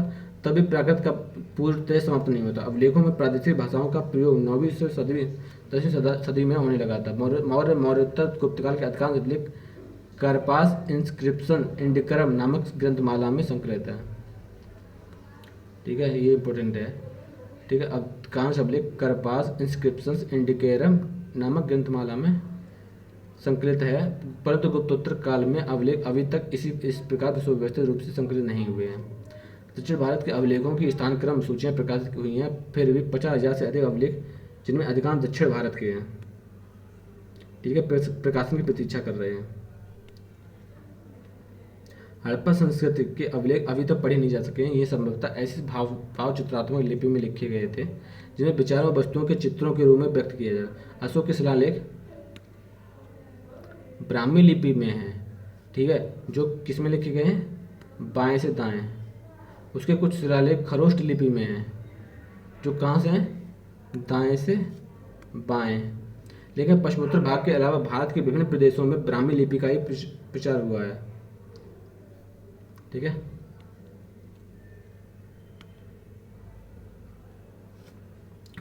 पाकिस्तान और अफगानिस्तान के अशोक के शिलालेखों में यूनानी और अरामाइक लिपियों का भी प्रयोग हुआ है। पाकिस्तान और अफगानिस्तान में यूनानी व अरामाइक लिपि का भी प्रयोग हुआ है। गुप्त काल के अंत तक देश की प्रमुख लिपि ब्राह्मी ही थी। यदि ब्राह्मी और इसकी विभिन्न शैलियों की भलीभांति ज्ञान हो जाए तो कोई पुरालेख ईसा की 8वीं सदी तक अधिकांश पुरालेख को पढ़ सकता है, परंतु इसके बाद इस लिपि का प्रादेशिक शैलियों में भारी अंतर हो गया और इन्हें अलग अलग नाम दे दिए गए।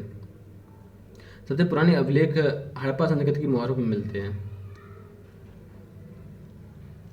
ये लगभग 2500 ईसा पूर्व में, इनका पढ़ना अब तक संभव नहीं हो पाया। देश में सबसे पुराने अभिलेख जो पढ़े जा चुके हैं वे हैं ईसा पूर्व तीसरी सदी में अशोक के अभिलेख, ठीक है। 14वीं सदी में फिरोज शाह तुगलक ने अशोक के 2 स्तंभ ठीक है। फिरोज शाह तुगलक ने अशोक के 2 स्तंभ मिले, एक मेरठ और दूसरा हरियाणा के टोपरा नामक स्थान पर। उसने इसे दिल्ली मंगवा लिया और पंडितों ने पढ़वाने का प्रयास किया। कोई भी पंडित इसे पढ़ नहीं सका। 18वीं सदी के अंतिम चरण में अंग्रेजों ने इन्हें पढ़ने का प्रयास किया तथा उन्हें कठिनाइयों का सामना करना पड़ा। इन अभिलेखों को पढ़ने के लिए सर्वप्रथम 1837 में जेम्स प्रिंसेप को सफलता मिली। जो जेम्स प्रिंसेप कौन थे? बंगाल में ईस्ट इंडिया कंपनी की सेवा में एक अच्छे पद पर काम कर रहे थे। अभिलेखों के अनेक प्रकार हैं। कुछ अभिलेखों में अधिकारियों और जनता के लिए जारी किए गए सामाजिक, धार्मिक और प्रशासनिक राज्यों और निर्णयों की सूचनाएं मिलती हैं। अशोक के शिलालेख इसी कोटि के हैं। दूसरी कोटि में भी अनुष्ठानिक अभिलेख हैं जिन्हें बौद्ध, जैन, वैष्णव, शैव आदि संप्रदायों के अनुयायियों ने भक्ति भाव से स्थापित स्तंभों, प्रस्तरीय फलकों, मंदिरों और प्रतिमाओं पर उत्कीर्ण करवाए।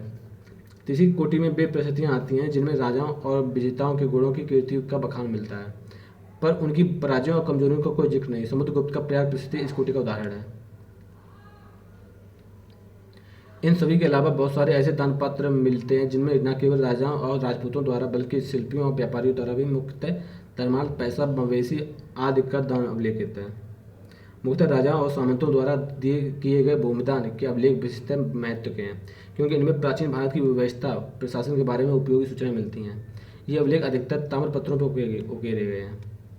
ठीक है। इनमें बिच्छुओं, ब्राह्मणों, बंदरों और बिहारों, जागीरदारों, अधिकारियों को दिए गांव, भूमि और राजस्व के दानों का विवरण है। ये विभिन्न भाषाओं में लिखे मिलते हैं जैसे प्राकृत, ठीक है, प्राकृत, तमिल, तेलुगु। साहित्यिक स्रोत देखते हैं। यदि प्राचीन भारत के लोगों को लिपि का ज्ञान 2500 ईसा पूर्व में भी था, परंतु हमारी प्राचीन उपलब्ध पांडुलिपियाँ ईसा की 14वीं शताब्दी के पहले की नहीं हैं और ये मध्य एशिया से प्राप्त हुई हैं। ठीक है। पांडुलिपियाँ मध्य एशिया से प्राप्त हुई हैं। भारत में पांडुलिपियाँ भोजपत्रों और तालपत्रों पर लिखी मिलती हैं। भोजपत्रों और तालपत्रों पर मिलती हैं, परंतु मध्य एशिया, जहाँ भारत में पारसी से प्राकृत भाषा फैल गई थी, परंतु मध्य एशिया में जहाँ भाषा भारत में प्राकृत भाषा फैल गई थी मध्य एशिया से, ठीक है, ये पांडुलिपियाँ मेष, चर्म और कष्ट फलकों पर लिखी गई हैं। ठीक है। ये पांडुलिपियाँ मेष, चर्म और कष्ट फलकों पर लिखी गई हैं।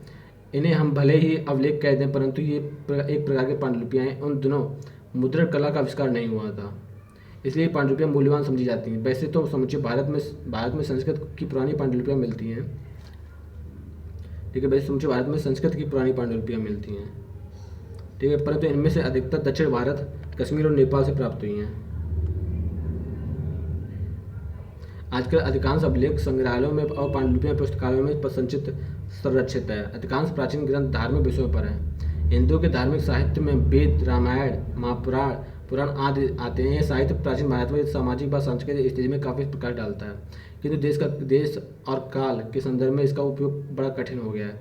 ऋग्वेद को 1500 से 1000 ईसा पूर्व के लगभग का काल मान सकते हैं, लेकिन अथर्ववेद, यजुर्वेद, ब्राह्मण, अरण्यों, ठीक है, सिर्फ ऋग्वेद को 500 से लेकर 1000 की ईस्वी के मान सकते हैं, लेकिन बाकी जो हैं अथर्ववेद, यजुर्वेद, ब्राह्मण, अरण्यक, उपनिषद को, ठीक है, बाकी जो भी बचे हैं इन सबको 1000 के बाद से मानेंगे। ठीक है। प्राय सभी वैदिक ग्रंथों में छेपक मिलता है जो सामान्यतः आदि और अंत में रहता है। योग ग्रंथ के बीच भी छेपक पाए जाना कोई असाधारण बात नहीं है। ऋग्वेद में मुख्य देवी देवताओं की स्तुतियाँ हैं, परंतु बाद में वैदिक साहित्य में स्तुतियों के साथ साथ कर्मकांड, जादू टोना, पौड़े, आख्यान भी मिलते हैं। हाँ, उपनिषदों में हमें दार्शनिक चिंतन मिलता है। वैदिक मूल ग्रंथ का अर्थ समझ में आए इसके लिए वेदांगों अर्थात वेदों के अंगभूत शास्त्रों का अध्ययन आवश्यक होता है। ये वेदांग शिक्षा, उच्चारण विधि, कल्प, कर्मकांड, व्याकरण, निरुक्तता, भाषा विज्ञान, छंद और ज्योतिष हैं। इनमें से प्रत्येक शास्त्र के चतुर्दिक प्रचुर साहित्य विकसित हुए हैं। प्रत्येक शास्त्र के चतुर्विध प्रचुर साहित्य विकसित हुए। यह साहित्य गद्य में नियम के रूप में लिखा गया। संक्षिप्त होने के कारण ये नियम सूत्र कहलाते हैं। ठीक है। संक्षिप्त होने के कारण ये नियम सूत्र कहलाते हैं। सूत्र लेखन का सबसे ज़्यादा उदाहरण पाणिनि का व्याकरण, जो 450 ईस्वी में के आसपास लिखा गया था। पाणिनि का व्याकरण, ठीक है। व्याकरण के नियमों का उदाहरण देने के क्रम में पाणिनि ने अपने समय के समाज, अर्थव्यवस्था और संस्कृति के ऊपर अमूल प्रकाश डाला है। महाभारत रामायण प्रमुख पुराणों का अंतिम रूप से संकलन 400 ईस्वी के आसपास माना जाता है। ठीक है, इनमें महाभारत जो व्यास की कृति है और संभवतः 10वीं सदी ईसा पूर्व में 4वीं सदी ईसा तक की सब स्थिति का आवाज देता है। पहले इसमें केवल 8800 श्लोक थे। इसका नाम जयस था, जो राम, ठीक है, 800 थे, इसका नाम जयस था महाभारत, जिसका अर्थ होता है विजय संबंधी संग्रह ग्रंथ। बाद में बढ़कर 800 से 2400 हो गए, जिस अब इसका नाम पड़ गया जय संहिता। ठीक है, नाम क्योंकि इसमें प्राचीन जैन भारत के वंशजों की कथा होता है 1,00,000 श्लोक हो गए। ठीक है, तदनुसार यह सतसहस्री संहिता कहते हैं, या महाभारत कहने लगे जब इसमें इससे ज़्यादा हो गए। इसमें कथा को कथोप कथाएं वर्णन है और उपदेश भी हैं। इसकी मूल कथा जो कौरवों और पांडवों के युद्ध की है उत्तर वैदिक काल की ही हो सकती है। इसमें विवरणात्मक अंश के उपयोग वैदिकोत्तर काल के संदर्भ में किया जा सकता है।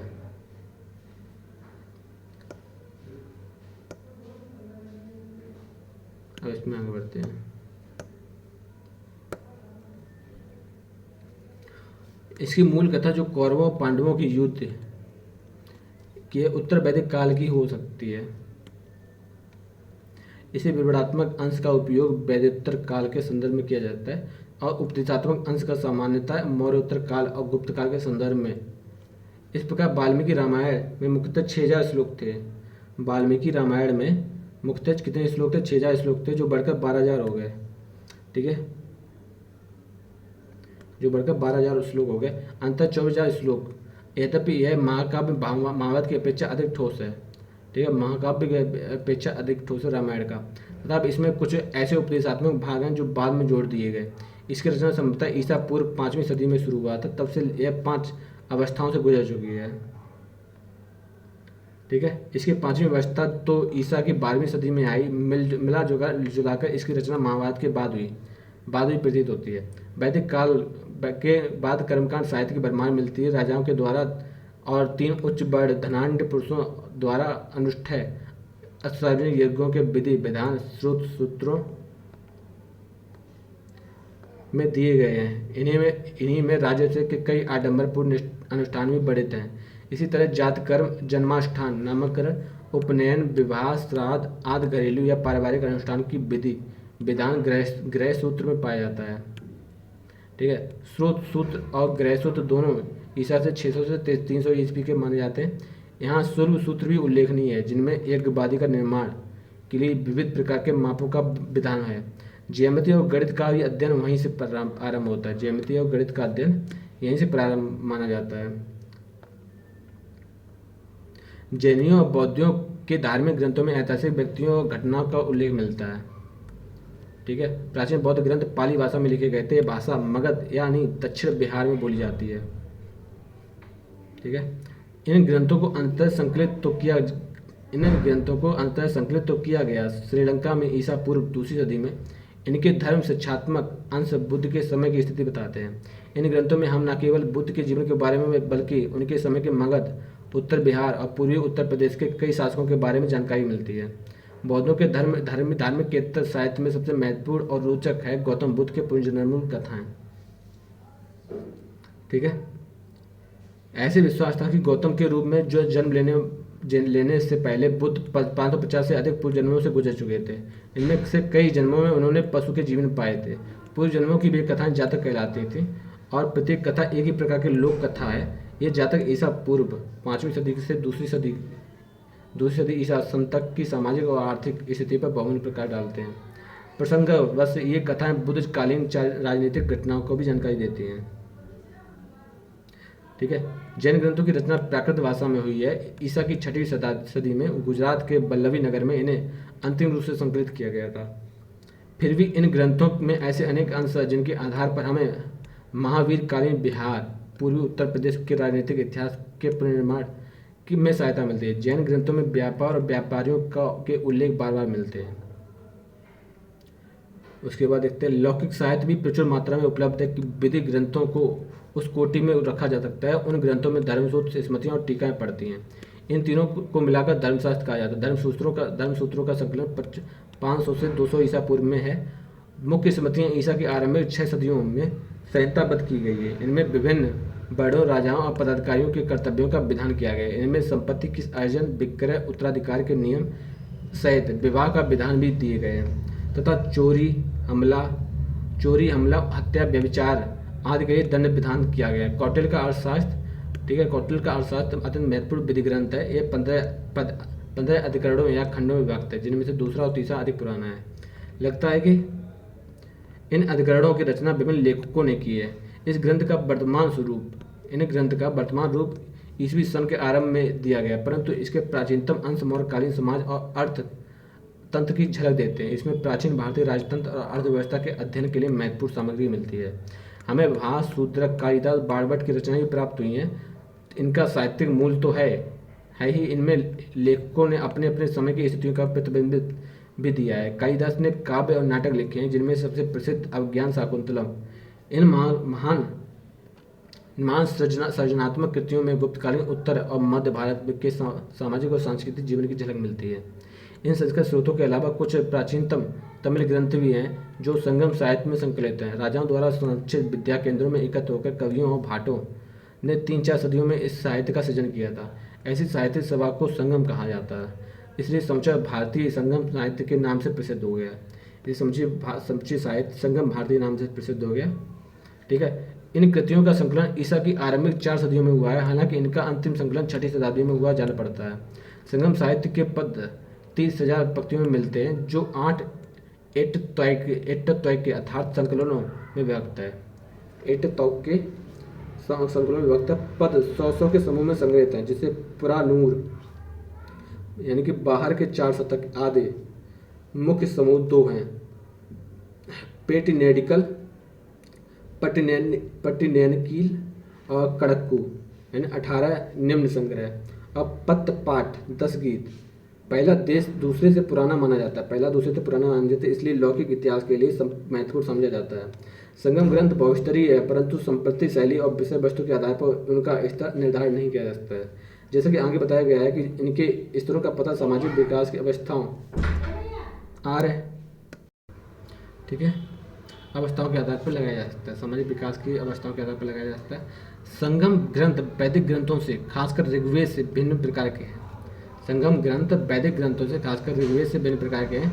ये धार्मिक ग्रंथ नहीं है। इनके मुक्तकों और प्रबंध काव्यों की रचना बहुत सारे कवियों ने की है, जिनमें बहुत से नायकों यानी वीर पुरुषों और नायिकाओं का गुणगान है। इस प्रकार ये लौकिक कोटि के हैं। इसका ये किस कोटि के? लौकिक कोटि के। ये आदिमकालीन गीत नहीं है, बल्कि इनमें परिष्कृत साहित्य का दर्शन होता है। इनके काव्यों में योद्धा, सामंत और राजाओं का नामता उल्लेख करके उनके वीरतापूर्ण कार्यों का सविस्तार वर्णन किया गया है। उनके द्वारा भाटों को दिए गए दानों की प्रशंसा की गई है। ये काव्य दरबारों में पढ़े जाते होंगे। इनकी तुलना होमार युग के वीर गाथा काव्यों से की जा सकती है, क्योंकि इनमें भी युद्धों और योद्धाओं के वीर युग का चित्रण मिलता है। ठीक है, किसकी तुलना की जाती है? होमार युग के वीर गाथा काव्यों से। ठीक है, इन ग्रंथों का उपयोग ऐतिहासिक प्रयोजन से करना आसान नहीं है। शायद इन काव्यों में उल्लेखित व्यक्तिवाचक नाम, उपाधि, वंश, क्षेत्र, युद्ध आदि आंशिक रूप से ही यथार्थ हैं। संगम ग्रंथों में उल्लेखित 6 राजाओं के नाम, ठीक है, संगम ग्रंथों से उल्लेखित 6 राजाओं के नाम दानकर्ता के रूप में ईसा की पहली और दूसरी सदी के दानपत्रों में भी आए हैं। संगम ग्रंथों में बहुत सारे नगरों का उल्लेख मिलता है, जिनमें उल्लेखित कावेरीपट्टनम का समृद्धिपूर्ण अस्तित्व पुरातात्विक साक्ष्यों से समर्थित हुआ है। इनमें यह भी बताया गया है कि यवन लोग अपने अपने पोतों पर आते थे, सोना देकर गोल मिर्च खरीदते और स्थानीय लोगों को सुरा और दासियां पहुंचाते थे। ठीक है, यह व्यापार हमें केवल लैटिन और ग्रीक लेखों से ही नहीं, बल्कि पुरातात्विक साक्ष्यों से भी जानते हैं। ईसा की आरंभिक सदियों में प्रायद्वीपीय तमिलनाडु के लोगों के सामाजिक, आर्थिक और राजनीतिक जीवन के अध्ययन के लिए संगम साहित्य हमारा एकमात्र प्रमुख स्रोत है। व्यापार और वाणिज्य के बारे में इससे भी जो जानकारी मिलती है, उसको विदेशी विवरणों और पुरातात्विक प्रमाणों से भी स्पष्ट होता है। विदेशी विवरण देखते हैं। विदेशी विवरण को देशी साहित्य का अनुपूरक बनाया जा सकता है। पर्यटक बनकर या भारतीय धर्म को अपनाकर अनेक यूनानी, रोमन और चीनी यात्री भारत आए थे और भी आंखों से जो देखा वो लिख दिया। ध्यान देने योग्य बात यह है कि भारतीय स्रोतों में सिकंदर के हमले की कोई जानकारी नहीं मिलती है। ठीक है, भारतीय स्रोतों में सिकंदर के हमले की कोई जानकारी नहीं मिलती है। उसके भारत कारनामों के इतिहास के पुनर्निर्माण के लिए हमें पूर्णतः यूनानी स्रोतों पर आश्रित रहना पड़ता है। यूनानी लेखों ने 326 ईस्वी में भारत पर हमला करने वाले सिकंदर महान के समकालीन के रूप में सेंडोकस के नाम का उल्लेख किया है। ठीक है, यह सिद्ध किया गया है कि यूनानी विवरणों का सेंडोकस और चंद्रगुप्त मौर्य जिनके राज्यारोहण की तिथि 322 ईस्वी में निर्धारित की गई थी, यह एक ही व्यक्ति थे। सेंडोकस और चंद्रगुप्त मौर्य जिनके राज्यारोहण की तिथि 322 ईस्वी पूर्व निर्धारित की गई थी, एक ही व्यक्ति थे। यह पहचान प्राचीन भारत के तिथिक्रम के लिए सुदृढ़ आधारशिला बन गई। चंद्रगुप्त मौर्य के दरबार में दूत बनकर आए मैगस्थनीज ने कि इंडिका ने उन उद्धरणों के रूप में सुरक्षित है जो अनेक प्रख्यात लेखकों की रचनाओं में आए हैं। इन उद्धरणों को एक साथ मिलाकर पढ़ने पर न केवल मौर्य शासन व्यवस्था के बारे में ही बल्कि मौर्यकालीन सामाजिक वर्गों और आर्थिक क्रियाकलापों के बारे में भी मूल्यवान जानकारी मिलती है। इंडिका अतिरंजित बातों से मुक्त नहीं है, पर ऐसी बातें तो अन्याय प्राचीन विवरणों से भी पाई जाती हैं। ईसा के पहली और दूसरी सदी के यूनानी और रोमन विवरणों में भारतीय बंदरगाहों के उल्लेख मिलते हैं। ईसा की पहली और दूसरी सदियों के यूनानी और रोमन विवरणों में भारतीय बंदरगाहों का उल्लेख मिलता है और भारत और रोमन साम्राज्य के बीच होने वाले व्यापार की वस्तुओं की भी चर्चा मिलती है। ठीक है, यूनानी भाषा में लिखी पेरुप्लस ऑफ द इरेथ्रियन सी, यूनानी भाषा में लिखी है पेरुप्लस ऑफ द इरेथ्रियन सी और टोलेमी की ज्योग्राफिया नामक पुस्तकों में भी प्राचीन भूगोल और वाणिज्य के अध्ययन के लिए प्रचुर महत्वपूर्ण सामग्री मिलती है। इनमें पहली पुस्तक 80 और 115 के बीच समय किसी अज्ञात लेखक ने लिखी थी, जिसने लाल सागर, फारस की खाड़ी और हिंद महासागर में होने वाले रोमन व्यापार का वृत्तांत लिख दिया। दूसरी पुस्तक 150 ईस्वी के महासागर के आसपास की मानी जाती है, प्लिनी की नेचुरलिस हिस्टोरिका। ठीक है, ईसा के पहली सदी की है, यह लैटिन भाषा में है और हमें भारत और इटली के बीच होने वाले व्यापार की जानकारी देती है। चीनी पर्यटकों का प्रमुख थे फायान वेनसांग। ठीक है, दोनों बौद्ध थे और बौद्ध तीर्थों का दर्शन करने और बौद्ध धर्म का अध्ययन करने के लिए भारत आए थे। फायान ईसा की 5वीं सदी के प्रारंभ में आया था और वेनसांग 7वीं सदी में। ठीक है, फायान 5वीं सदी में और वेनसांग 7वीं सदी में के दूसरे चतुर्थांश में आया था। फायान ने गुप्तकालीन भारत की सामाजिक, धार्मिक और आर्थिक स्थिति पर प्रकाश डाला। फायान ने गुप्तकालीन भारत की सामाजिक, आर्थिक और धार्मिक, ठीक है, धार्मिक और आर्थिक स्थिति पर प्रकाश डाला। तो वेनसांग ने इसी प्रकार की जानकारी हर्षकालीन भारत के बारे में दी।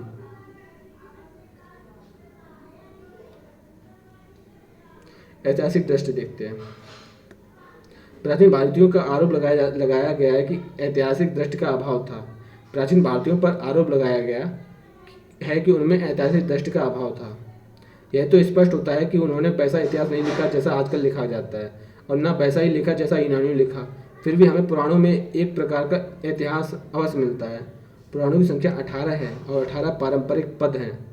ठीक है, विषय वस्तु की दृष्टि से पुराण विश्वकोश जैसे हैं, पर इनमें गुप्त काल के आरंभ तक का राजवंशी इतिहास आया है। इनमें घटना के स्थलों का उल्लेख है और कभी कभी घटना के कारणों और परिणामों का विवेचना भी किया गया है। परंतु यथार्थ में ये घटनाएं विवरण लिखे जाने से के काफी पहले हो चुकी थी। इन पुराणों के लेखक परिवर्तन की धारणा से अनभिज्ञ थे, जो इतिहास का सारतत्व होते हैं। पुराणों के 4 युग बताए जाते हैं: कृत, त्रेता, द्वापर और कलि।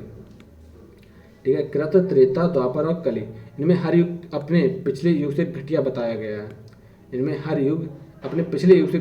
और कहा गया है कि एक युग के बाद जब दूसरा युग आरंभ होता है तो नैतिक मूल्यों और सामाजिक मानदंडों का अधः पतन होता है। काल और स्थान जो इतिहास के महत्वपूर्ण तत्व है, उनका महत्व इनमें बताया गया है।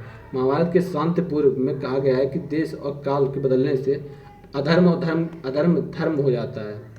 ठीक है, अधर्म होता है वो धर्म हो जाता है और धर्म अधर्म हो जाता है। कई प्रकार के संभवतः जिनके निर्देश के साथ घटनाएं अवलिखित होती हैं, प्राचीन भारत में ही शुरू हुए हैं। विक्रम संवत का आरंभ 57 से 58 ईसा पूर्व में हुआ था। शक संवत का आरंभ 78 ईस्वी में और गुप्त संवत का आरंभ 319 ईस्वी में उत्कीर्ण। ठीक है। 319 ईस्वी में उत्कीर्ण अभिलेखों में घटनाओं का उल्लेख काल और स्थान के संदर्भ में किया गया है। 30 सदी ईस्वी में के दौरान अशोक के शिलालेखों में काफ़ी ऐतिहासिक दृष्टि लक्षित हुई है। अशोक ने 37 वर्ष शासन किया और उसने शिलालेखों में उसके शासनकाल के 8वें से लेकर 27वें वर्ष की घटनाएं वर्णित हैं। अभी तक जो उसके जो शिलालेख मिले हैं उसके शासनकाल में केवल 9 वर्षों की घटनाओं का पता चलता है। भविष्य में और अभिलेखों के मिलने पर उसके शासनकाल के विशेष वर्षों की घटनाओं का भी पता चल सकता है। इसी तरह ईसा की पहली सदी में कलिंग के खारवाल ने हाथी गुफा अभिलेख में अपने जीवन की बहुत सी घटनाओं का जिक्र वर्षवार किया है। भारत के लोगों ने जीवन चरितात्मक रचनाओं में ऐतिहासिक दृष्टि को अच्छा परिचय दिया है। इसका सुंदर उदाहरण हर्षचरित है, जिसकी रचना बाणभट्ट ने की थी 7वीं शताब्दी में। यह लगभग जीवन चरित्र के ढंग पर का गद्य काव्य है और अलंकारों में इतना जटिल है कि परवर्ती नकलचियों का निराशा होना पड़ा। ठीक है, हर्षचरित इनकी रचना बाणभट्ट ने की है और इसने जीवन चरित्रात्मक रचनाओं के ऐतिहासिक दृष्टिकोण अच्छा है। ठीक है, इसने बाणभट्ट ने हर्ष जो राजा थे कन्नौज के, उनके बारे में लिखा और वो 7वीं शताब्दी में थे। तो जीवन चरित्र के ढंग से गद्य काव्य और अलंकारों से इतना जटिल है कि परवर्ती नकलचियों को निराश होना पड़ा। इसमें हर्षवर्धन का आरंभिक जीवन का वृत्तांत है। हर्षवर्धन के आरंभिक जीवन का वृत्तांत है। अतियुक्त की भरमार होते हुए भी यह हर्ष के दरबार की चहल पहल और अपने युग के सामाजिक और धार्मिक जीवन का विलक्षण आभास देता है। बाद में कई और भी चरित्र लिखे गए। संध्याकाल नंदी के रामचरित 12वीं सदी में बताया गया है कि कैवर्त जाति के किसानों और पाल वंशों के राजा रामपाल के बीच किस तरह की लड़ाई हुई थी, किस तरह रामपाल विजयी हुए हैं। ठीक है, बिल्हड़ के विक्रमांक देवचरित में कल्याण के चालुक्य के राजा विक्रमादित्य पंचम, बिल्हड़ के विक्रमादेव चरित में कल्याण के चालुक्य राजा विक्रमादित्य पंचम जो 1076 से 1127 के पराक्रमों का वृत्तांत है। 12वीं से 13वीं सदी में गुजरात में तो कई सेठों के भी चरित्र यानी जीवन लिखे गए।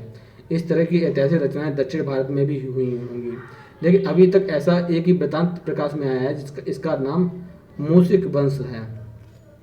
इसकी रचना अतुल ने 11वीं सदी में की थी। इसमें मूसिक राजवंश का वृत्तांत मिलता है जिसका शासन उत्तरी केरल में था। परंतु आरंभिक ऐतिहासिक लेखन का सबसे अच्छा उदाहरण राजतरंगड़ी राजाओं की धारा जिसकी रचना कल्हड़ ने 12वीं शताब्दी में की थी।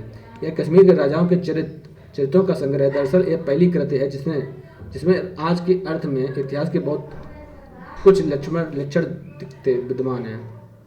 इतिहास का निर्माण।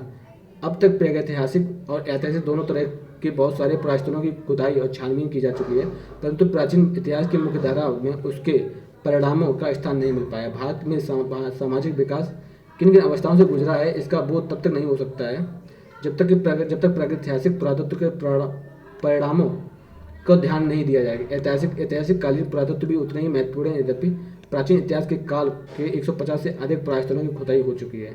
तथापि प्राचीन कालों में सामाजिक, आर्थिक और सांस्कृतिक प्रवृत्तियों के अध्ययन में उन खुदाइयों के प्रासंगिक की विवेचना सामान्य पुस्तकों में भी नहीं किया गया है।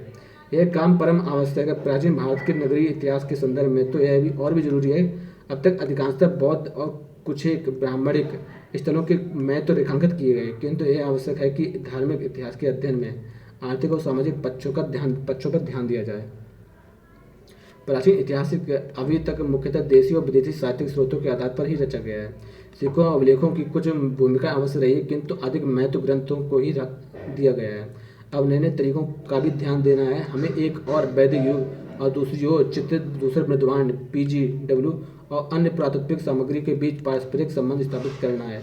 इसी तरह प्रारंभिक पाली ग्रंथों का संबंध उत्तरी कला पालीदार मृदुवान NPVW और पुरातत्व के साथ जोड़ना है और संगम साहित्य से प्राप्त सूचनाओं को उन सूचनाओं के साथ मिलाना है जो प्रायद्वीपीय भारत के आरंभिक महापाषाणिक पुरातत्व में मिलती हैं। पुराणों में दी गई लंबी वंशावलियों की अपेक्षा पुरातत्व साक्ष्यों को कहीं अधिक मूल्य दिया जाना चाहिए। पौराणिक अनुश्रुति के अनुसार अयोध्या के राम का काल 2000 ईसा पूर्व के आसपास भले ही मान लें, पर अयोध्या में की गई खुदाई और व्यापक छानबीन से तो यही सिद्ध होता है कि उस काल के आसपास वहाँ कोई बस्ती ही नहीं थी। इसी तरह महाभारत के कृष्ण की भूमिका भले ही महत्वपूर्ण हो, पर मथुरा में पाए गए 200 ईसा पूर्व में से 300 ईसा पूर्व के बीच के अभिलेखों और मूर्त कलाकृतियों में से उनके अस्तित्व की पुष्टि नहीं होती है।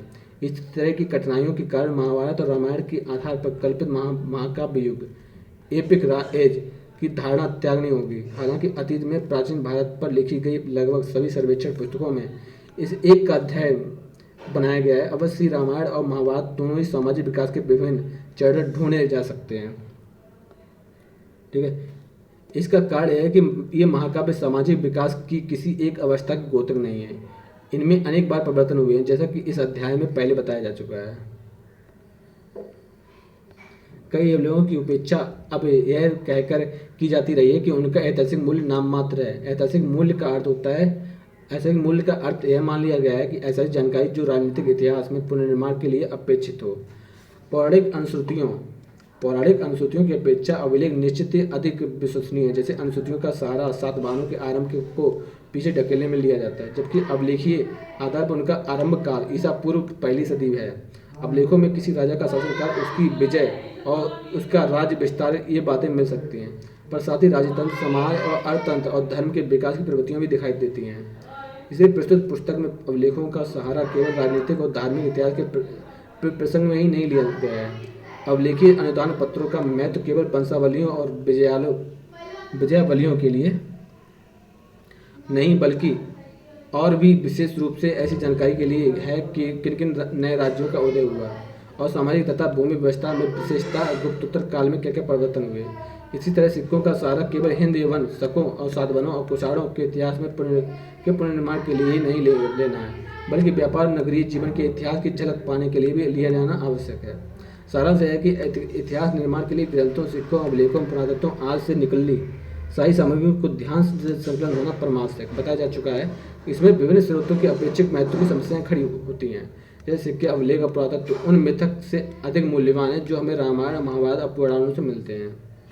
ठीक है, पौराणिक मिथक प्रचलित मानकों के समर्थन करते हैं, लोकाचार को वैध बताते हैं और जातियों या अन्य सामाजिक वर्गों में संगठित होकर लोगों के विशेषाधिकारों और अपात्रताओं को न्यायोचित ठहराते हैं, परंतु उनमें वर्णित घटनाओं का यूं ही सही मान लिया जा सकता है। अतीत के प्रचलनों की व्याख्या उनके वर्तमान अवशेषों से या आदिम जनों के अध्ययन से प्राप्त अंतर्दृष्टि से भी किया जा सकता है। कोई भी ठोस ऐतिहासिक पुनर्निर्माण अन्य प्राचीन समाज में होने वाली हलचलों से आंखें मूंद नहीं सकते। तुलनात्मक दृष्टि को अपनाने से प्राचीन भारत में पाई जाने वाली किसी बात को विरल और अभूतपूर्व मान लेने को दुराग्रह दूर हो सकता है और अध्येताओं को ऐसी प्रवृत्तियां भी दिखाई दे सकती हैं जो अन्य देशों के प्राचीन समाज की प्रवृत्तियों से मिलती जुलती हों। ठीक है, तो 30 शताब्दी में संस्कृति की लेखन की शुरुआत हुई थी। अब 1500 से 1000 ईस्वी में ऋग्वेद और 1000 से 500 में यजुर्वेद, अथर्ववेद, ब्राह्मण, अग्नि और उपनिषद, 6000 से 300 में स्रोत और गृहसूत्र आया। उसके बाद 6वीं शताब्दी ईसा पूर्व में साहित्य के अनुसार महावीर और बुद्ध, 500 से 200 ईस्वी में धर्मसूत्र और 5वीं सदी ईसा पूर्व में पुरातत्व के अनुसार महावीर और बुद्ध आए। 450 ईसा पूर्व में पाणिनि का व्याकरण हुआ और 326 में सिकंदर का आक्रमण हुआ। 322 में चंद्रगुप्त मौर्य का राज्यारोहण हुआ। 3वीं शताब्दी में भारत में बोधगम्य लिखावट आई और 5857 में विक्रम संवत और 1वीं शताब्दी ईसा पूर्व में कलिंग के खारवेल का हाथी गुहा अभिलेख, श्रीलंका में प्राचीनतम पाली मूल ग्रंथ संग्रहित हुई। और ईस्वी सन में निम्नांकित तिथियां देखते हैं। 78 को शक संवत और 80 से 105 को the Periplus of the Erythraean Sea, 150 को टालेमी की ज्योग्राफी लिखी गई और 319 में गुप्त संवत प्रारंभ हुई।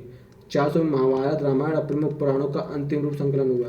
4वीं शताब्दी में मध्य एशिया में प्राचीन भारतीय पांडुलिपि प्राप्त हुई। 4वीं शताब्दी में 5वीं शताब्दी का फायान, ठीक है, 4वीं शताब्दी में 5वीं शताब्दी में फायान भारत आया और 6वीं शताब्दी में वल्लभी की प्राकृत जैन मूल ग्रंथ अंतिम रूप से संकलित हुई। 7वीं शताब्दी में का भारत में आगमन और बाणभट्ट द्वारा हर्षचरित लिखना। 11वीं सदी में अतुलकृत मूषिक वंश, ठीक है। 11वीं 12वीं सदी में बिलड़ के द्वारा लिखित विक्रमादित्य देवचरित। 22वीं शताब्दी में संध्या का नदी कृत रामचरित और कलर द्वारा राजतरंगड़ी। 1837 में जन्म प्रसिद्ध अशोक का अभिलेख पढ़ने में सफल रहा। ठीक है, अब इसमें जो भी इम्पोर्टेंट है उस पर एक बार टिक करेंगे। अब नोट करने वाली चीज़ें देखते हैं। तो महाभारत कहलाने इसमें कथाएं हैं, वर्णन और उपदेश भी हैं। महाभारत को संहिता और क्योंकि 2400 और 24,000 से ज़्यादा इसमें श्लोक हैं इसलिए, और बाद में 1 लाख से ज़्यादा हो गए। कौरव और पांडवों की युद्ध मिलता है महाभारत में। उत्तर वैदिक काल, ठीक है, कौरव और पांडवों का युद्ध मिलता है। इससे ये पता लगता है कि ये उत्तर वैदिक काल की हो सकती है। जो महाभारत है वो ये सब पढ़ने के बाद और उसे जो साक्ष्य प्राप्त हुए उससे पता लगता है कि उत्तर वैदिक काल की हो सकती हैं। इसके विवरणात्मक अंश का उपयोग वेदोत्तर काल के संदर्भ में किया जा सकता है। इसके विवरणात्मक अंश का उपयोग वेदोत्तर काल के संदर्भ में किया जाता है और उपदेशात्मक अंश का सामान्यतः मौर्योत्तर काल और गुप्त काल के संदर्भ में। देखो, विवरणात्मक अंश वेदोत्तर काल के संदर्भ में और उपदेशात्मक अंश, ठीक है, मौर्योत्तर काल में और गुप्त काल के संदर्भ में, ठीक है। वाल्मीकि ने रामायण में मूलतः 6,000 श्लोक लिखे थे, जो बढ़कर कितने हो गए थे, जो बाद में बढ़कर 12,000 और अंत में 2,400 मतलब 24,000 श्लोक हो गए। यद्यपि महाभारत की अपेक्षा अधिक ठोस है, ठीक है, महाभारत की अपेक्षा अधिक ठोस है, ठीक है, ये जो रामायण है। तथापि इसमें भी कुछ ऐसे उपदेशात्मक भाग हैं जो बाद में जोड़ दिए गए। इसकी रचना संभवतः ईसा पूर्व 5वीं सदी में शुरू हुई थी, ठीक है। तो ये बताया जा रहा है कि इसकी जो रचना है रामायण की, इसकी रचना कब हुई है, 5वीं सदी में शुरू हुई थी, ईसा पूर्व 5वीं सदी में। तब यह 5 अवस्थाओं से गुजर चुकी थी और इसकी 5वीं अवस्था तो ईसा की 12वीं सदी में आई। मिला जुलाकर इसकी रचना महाभारत के बाद मानी जाती है, ठीक है, महाभारत के बाद प्रतीत होती है। वैदिक काल के बाद कर्मकांड साहित्य की भरमार मिलती है। राजाओं के द्वारा 3 और उच्च वर्णों धनाढ़ पुरुषों द्वारा अनुष्ठेय, ठीक है, राजाओं के द्वारा और 3 उच्च वर्णों धनाढ़ पुरुषों द्वारा अनुष्ठान सर्वज्ञों यज्ञों के विधि विधान स्रोत सूत्र में दिए गए हैं, ठीक है। ये जो अनुष्ठान है ये सब स्रोत सूत्र में दिए गए। इन्हीं में राजा से कई आडंबर मिलते हैं, ठीक है। इसी तरह जात कर्म, जन्माष्टान, नामकरण, उपनयन, विवाह, श्राद्ध आदि घरेलू या पारिवारिक अनुष्ठानों का विधि विधान गृह सूत्र में पाया गया है, ठीक है। नामकरण, उपनयन, विवाह, श्राद्ध, घरेलू पारंपरिक अनुष्ठान ये सब कहाँ पाए गए हैं, गृह सूत्र में पाए गए। स्रोत सूत्र और गृह सूत्र दोनों ही 600 से 300 ईसा पूर्व के आसपास हैं। स्रोत सूत्र और गृह सूत्र, यह शूल्ब सूत्र भी उल्लेखनीय है। यहाँ पर शूल्ब सूत्र भी उल्लेखनीय है, जिसमें यज्ञ वेदी के निर्माण के लिए विविध प्रकार के मापों का विधान है, ठीक है। शूल्ब सूत्र में यज्ञ वेदी के निर्माण के विविध प्रकार के मापों का विधान है। ज्यामिति और गणित का अध्ययन भी यहीं से आरंभ होता है, ठीक है। तो ज्यामिति और गणित का अध्ययन भी कहाँ से प्रारंभ होता है, 600 से लेकर 300 ईसा पूर्व के बीच। यहाँ पर ज्यामिति और गणित का भी मिलता है प्रमाण, और शूल्ब सूत्र हैं, गृह सूत्र हैं, स्रोत सूत्र हैं, ये सब आते हैं। जैनों और बौद्धों में धार्मिक ग्रंथों में ऐतिहासिक व्यक्तियों और घटनाओं का उल्लेख मिलता है। प्राचीन बौद्ध ग्रंथ, ठीक है, प्राचीन बौद्ध ग्रंथ में पाली भाषा में लिखे गए थे, ठीक है। बौद्ध ग्रंथ किसमें लिखे थे, पाली भाषा में। भाषा मगध या दक्षिण बिहार में बोली जाती है, ठीक है। इन ग्रंथों को अंततः संकलित तो किया गया श्रीलंका में इस ईसा पूर्व 2री सदी में। इनके धर्म शिक्षात्मक अंश बुद्ध के समय पर स्थित बताते हैं। इन ग्रंथों में हमें न केवल बुद्ध के जीवन के बारे में बल्कि उस समय के मगध, उत्तर बिहार और पूर्वी उत्तर प्रदेश के कई शासकों के बारे में जानकारी मिलती है। बौद्धों के धार्मिकेतर साहित्य में सबसे महत्वपूर्ण और रोचक गौतम बुद्ध के पूर्व जन्मों की जातक कथाएं हैं। ऐसा विश्वास था कि गौतम के रूप में जन्म से पहले बुद्ध 550 से अधिक पूर्व जन्मों से गुजर चुके, जिनमें अधिकांश जन्म जानवर के यानी पशु के जीवन में पाए गए। पूर्व जन्मों की वे कथाएं जातक कहलाती हैं और प्रत्येक कथा का एक प्रकार की लोक कथा है, ठीक है। प्रतीक कथा एक प्रकार की लोक कथा। ये जाता है कि ईसा पूर्व 5वीं सदी में से दूसरी सदी ईसा तक की सामाजिक और आर्थिक स्थिति पर मूल प्रकाश डालते हैं। प्रसंग वंश, ये कथा बुद्धकालीन राजनीतिक घटनाओं की जानकारी देती हैं।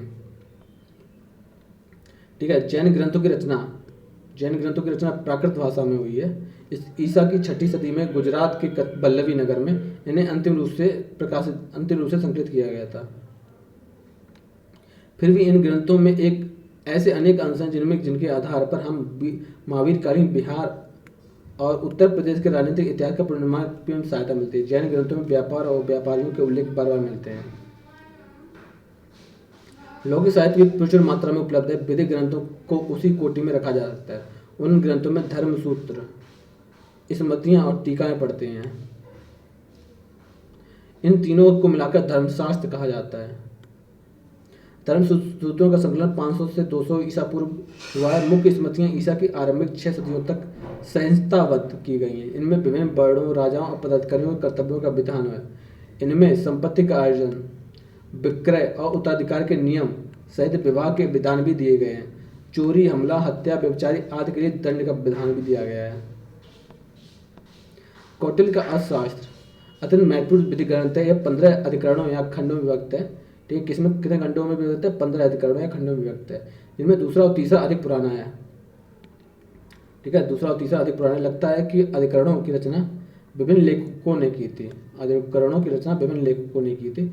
इस ग्रंथ का वर्तमान रूप ईसवी सन से आरंभ में दिया गया था, परंतु इसके प्राचीनतम अंश मौर्यकालीन समाज के अर्थतंत्र की झलक देते हैं। इसमें प्राचीन भारतीय राजतंत्र और अर्थव्यवस्था के अध्ययन के लिए महत्वपूर्ण सामग्री मिलती है। हमें भास, शूद्रक, कालिदास और बाणभट्ट की रचनाएं भी मिलती हैं। इनका साहित्य मूल तो है, तो इनमें लेखक अपने अपने समय की स्थितियों प्रतिबिंब हैं। कालिदास ने काव्य और नाटक लिखे। ठीक है। इनमें सबसे प्रसिद्ध है अभिज्ञान शाकुंतलम। इन महान सृजनात्मकता कृतियों में गुप्तकालीन उत्तर और मध्य भारत में सामाजिक और सांस्कृतिक जीवन की झलक मिलती है।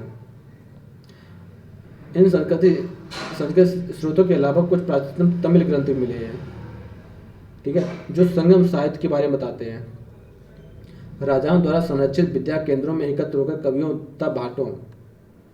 कवियों भाटों ने 3-4 सदियों में इस इतिहास का सृजन किया था। ऐसी ऐतिहासिक सभा को संगम कहते हैं।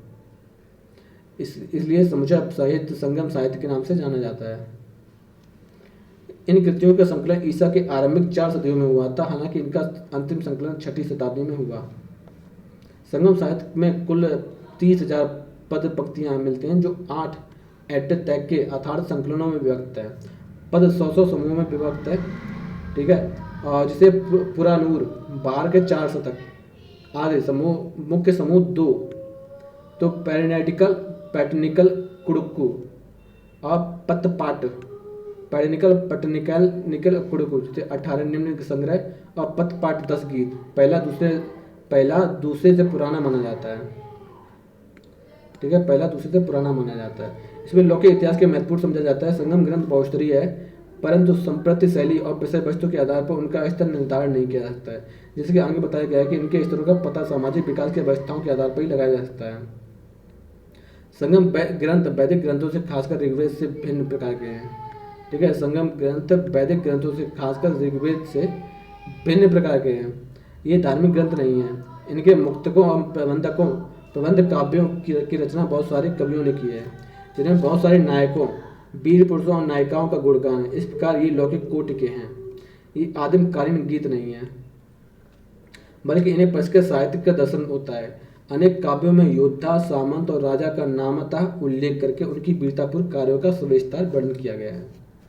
ठीक है। उनके द्वारा भाटों को दिए गए दानों की प्रशंसा की गई है। ये काव्य दरबारों में पढ़े जाते थे। इनकी तुलना होमर युग के वीरगाथा काव्यों से की गई है, क्योंकि इनमें से योद्धाओं के वीर युग का चित्रण है। इन ग्रंथों का उपयोग ऐतिहासिक प्रयोजन से करना आसान नहीं है। शायद इन काव्यों में उल्लेखित व्यक्तिवाचक नाम, उपाधि, वंश, युद्ध क्षेत्र आदि आंशिक रूप से यथार्थ है। ठीक है। संगम ग्रंथों में उल्लेखित संगम ग्रंथों में उल्लेखित चेर साम्राज्यों के नाम दानकर्ता के रूप में ईसा की पहली और दूसरी सदी के दानपत्रों में भी आए हैं। संगम ग्रंथों में बहुत से नगरों का उल्लेख मिलता है। इनमें निम्नलिखित काबरीपट्टनम का समृद्धिपूर्ण अस्तित्व पुरातत्व साक्ष्य से समर्थित हुआ है। इनमें से यह भी बताया गया है कि यवन लोग अपने पोतों पर आते थे, सोना देकर गोल मिर्ची और खरीदते थे और स्थानीय लोगों को सुरा और ठीक है और दासियों को पहुंचाते थे। ये व्यापार हम लैटिन और ग्रीक लेखों से ही नहीं बल्कि पुरातात्विक साक्ष्यों से भी जानते हैं। ईसा की आरंभिक सदियों में प्रायद्वीपीय तमिलनाडु के लोगों ने के सामाजिक, आर्थिक और राजनीतिक जीवन के अध्ययन के लिए संगम साहित्य हमारा एकमात्र प्रमुख स्रोत है। ठीक है, संगम साहित्य एक प्रमुख स्रोत है। व्यापार और वाणिज्य के बारे में इससे जो जानकारी मिलती है उनकी विदेशी विवरणों और पुरातात्विक प्रमाणों से स्पष्ट होती है। विदेशी विवरण देखते हैं। विदेशी विवरणों को देशी साहित्य का अनुपूरक बनाया जा सकता है। पर्यटन बनकर या भारतीय धर्म को अपनाकर अनेक यूनानी और रोमा और चीनी यात्री भारत आए थे। अपनी आंखों से जो देखा वो लिख दिया। ध्यान देने योग्य बात है कि सिकंदर, ठीक है, सिकंदर के हमले की जानकारी कोई भी नहीं देता है भारतीय साहित्य में, स्रोतों में। उन्हें उसके भारतीय कारनामों के इतिहास का पुनर्निर्माण के लिए हमें पूर्णतः यूनानी स्रोतों पर आश्रित रहना पड़ता है। यूनानी लेखकों ने 326 ईस्वी में भारत पर हमला कर सिकंदर महान के समकालीन के रूप में सेंड्रोकोटस के नाम का उल्लेख किया। यूनानी लेखकों में 326 ईस्वी पूर्व में भारत पर हमला करने वाले सिकंदर महान के समकालीन के रूप में सेंड्रोकोटस के नाम का उल्लेख किया। यह सिद्ध किया गया है कि यूनानी विवरणों का यह सेंड्रोकोटस और चंद्रगुप्त मौर्य, जिनके राज्यारोहण की तिथि 322 ईस्वी निर्धारित की गई है, एक ही व्यक्ति थे। ठीक है, यानी कि जो चंद्रगुप्त मौर्य हैं वो सिकंदर के समकालीन थे। यह पहचान प्राचीन भारत के तिथिक्रम के लिए सुदृढ़ आधारशिला बन गई है। चंद्रगुप्त मौर्य के दरबार में दूत बनकर मेगास्थनीज, ठीक है, चंद्रगुप्त मौर्य के दरबार में दूत बनकर मेगास्थनीज आया था। उन उद्धरणों के लिए सुरक्षित था जो उनके अनेक प्रख्यात लेखकों की रचनाओं में है। उन उद्धरणों को एक साथ मिलाकर पढ़ने पर न केवल मौर्य शासन की व्यवस्था के बारे में ही नहीं बल्कि मौर्यकालीन सामाजिक वर्गों और आर्थिक क्रियाकलापों के बारे में मूल्यवान जानकारी मिलती है। इंडिका अंतर्जनित बातों से मुक्त नहीं है, पर ऐसी बातों से अन्याय प्राचीन विवरणों पर भी पाई जाती हैं। ईसा की पहली और दूसरी सदी में यूनानी और रोमन विवरणों में भारतीय बंदरगाहों का उल्लेख मिलता है। पहली और दूसरी शताब्दी में यूनानी और रोमन विवरणों में भारतीय बंदरगाहों का उल्लेख मिलता है। भारत और रोमन साम्राज्य के बीच होने वाले व्यापार की वस्तुओं की भी चर्चा मिलती है। यूनानी भाषा में लिखे पेरोपल्स ऑफ द इरेथ्रियन सी और टॉलेमी की ज्योग्राफी नामक पुस्तकों में भी प्राचीन भूगोल और वाणिज्य के अध्ययन के लिए प्रचुर महत्वपूर्ण सामग्री मिलती है। इनमें पहली पुस्तक 80 और 1000, ठीक है, इनमें पहली पुस्तक 80 और 115 के बीच समय किसी अज्ञात लेखक ने लिखी थी, जिसने लाल सागर, फारसी की खाड़ी और हिंद महासागर में होने वाले रोमन व्यापार पर वृत्तांत दिया। ठीक है, ये कोई अज्ञात लेखक था जिसने इस पर वृत्तांत दिया था। दूसरी पुस्तक 150 ईस्वी के आसपास की मानी जाती है। प्लिनी के नेचुरलिस्ट हिस्टोरिका में ईसा की पहली शताब्दी में लैटिन भाषा में थी। ठीक है, हमें भारत और इटली के बीच होने वाले व्यापार की जानकारी देती है। ठीक है, लैटिन क्या देती है? भारत और इटली के बीच व्यापार के बारे में जानकारी देती है। चीनी पर्यटकों में फायान और ह्यूएनसांग दोनों बौद्ध थे। बौद्ध तीर्थों के दर्शन के लिए बौद्ध धर्म का अध्ययन करने भारत आए थे। फायान ईसा की 5वीं सदी में प्रारंभ में आया था और ह्यूएनसांग 7वीं सदी में प्रारंभ में आया था। ठीक है, फायान ने गुप्तकालीन भारत को सामाजिक, आर्थिक, धार्मिक स्थिति प्रकार डाला। ठीक है, और ह्यूएनसांग उसी प्रकार की जानकारी हर्षकालीन भारत में दी। ऐतिहासिक दृष्टि देखते हैं। प्राचीन भारतीयों पर आरोप लगाया गया है कि उनकी ऐतिहासिक दृष्टि का अभाव है। यह तो स्पष्ट है कि उन्होंने वैसा इतिहास नहीं लिखा जैसा आजकल लिखा जाता है, और ना वैसा ही लिखा जैसा यूनानी ने लिखा। फिर भी हमें पुराणों में एक प्रकार के इतिहास अवश्य मिलता है। पुराणों संख्या 18 है और 18 पारंपरिक पद। ठीक है, 18 पारंपरिक पद हैं। विषय वस्तु की दृष्टि से पुराण विश्वकोश जैसे हैं, पर इनमें गुप्तकाल के आरंभ तक की राजवंशी इतिहास आया है। इनमें घटनाओं के स्थल का उल्लेख है और कभी घटनाओं के कारण परिणामों का विवेचन भी किया जाता है।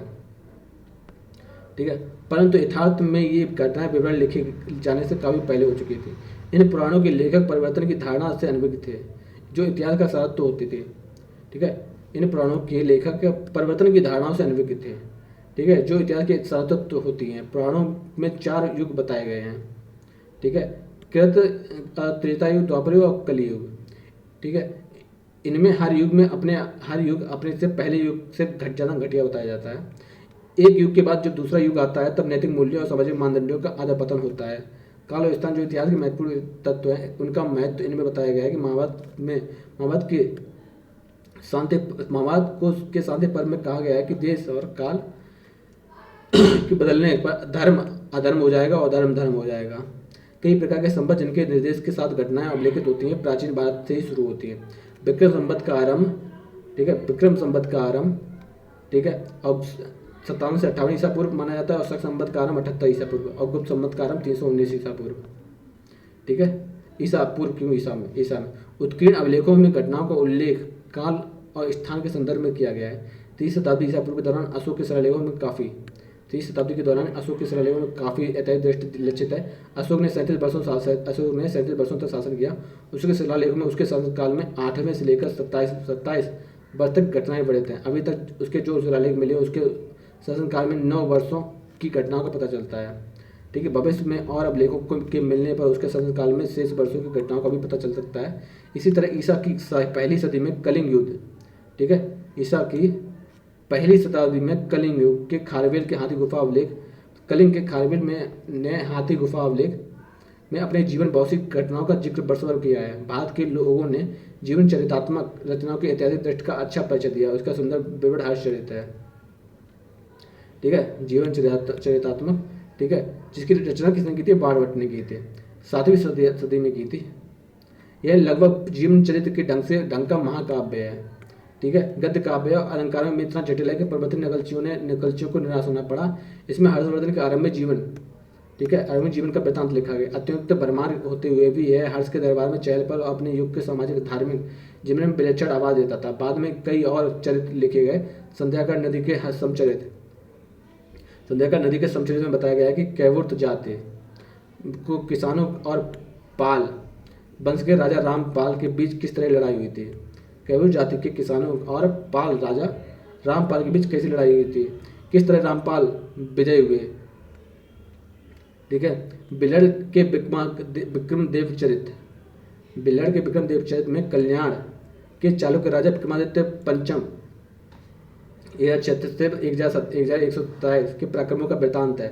12वीं से 13वीं शताब्दी में गुजरात में तो कई सेठों के जीवन चरित्र लिखे गए। इस तरह की ऐतिहासिक रचनाएं दक्षिण भारत में भी होंगी, लेकिन अभी तक ऐसा एक ही वृत्तांत प्रकाश में आया है। इसका नाम है मूसिक वंश, ठीक है। इसका रचना अतुल ने 11वीं सदी में की थी। इसमें मूसिक राजवंश का वृत्तांत है। इसका शासन उत्तरी काल में हुआ था, ठीक है। परंतु आरंभिक इतिहास लेखन का सबसे अच्छा उदाहरण राजतरंगड़ी राजाओं की धारा जिसका किया कल्हड़ ने 12वीं शताब्दी में किया है। यह कश्मीर के राजाओं के चरित्र की एक राजतरंगड़ी में कश्मीर के राजाओं के चरित्रों का संग्रह है।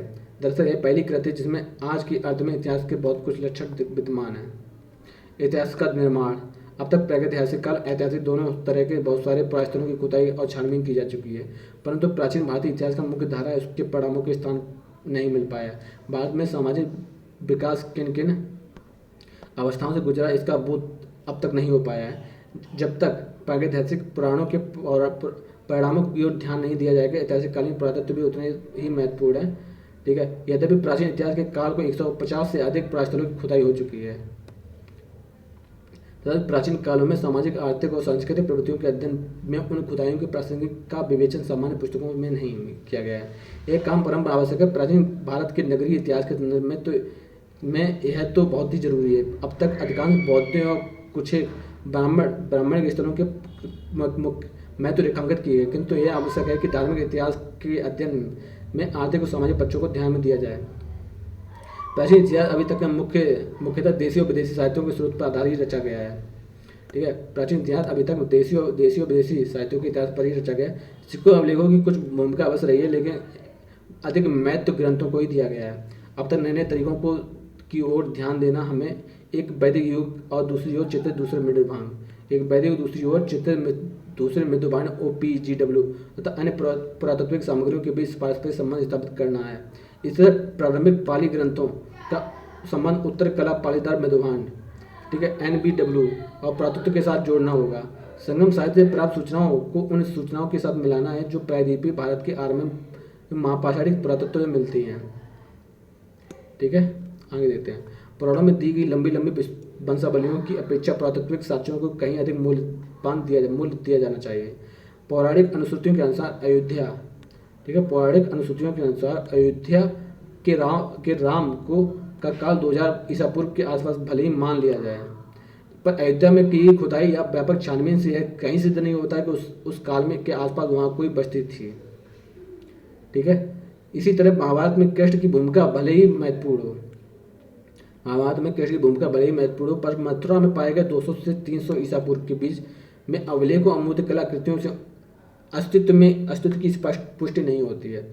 इस तरह की कठिनाइयों के कारण महाभारत और रामायण के आधार पर कल्पित महाकाव्य युग एपिजे की धारणा त्यागनी होगी। हालांकि अतीत में प्राचीन भारत में लिखी गई लगभग सभी सर्वेक्षण पुस्तकों में इसे एक अध्याय बनाया गया है। अवश्य रामायण और महाभारत दोनों में सामाजिक विकास के विभिन्न चरण ढूंढे जा सकेंगे। इसका कारण यह है कि ये महाकाव्य सामाजिक विकास की किसी एक अवस्था के द्योतक नहीं है। इनमें अनेक बार परिवर्तन हुए, जैसा कि इस अध्याय में पहले बताया जा चुका है।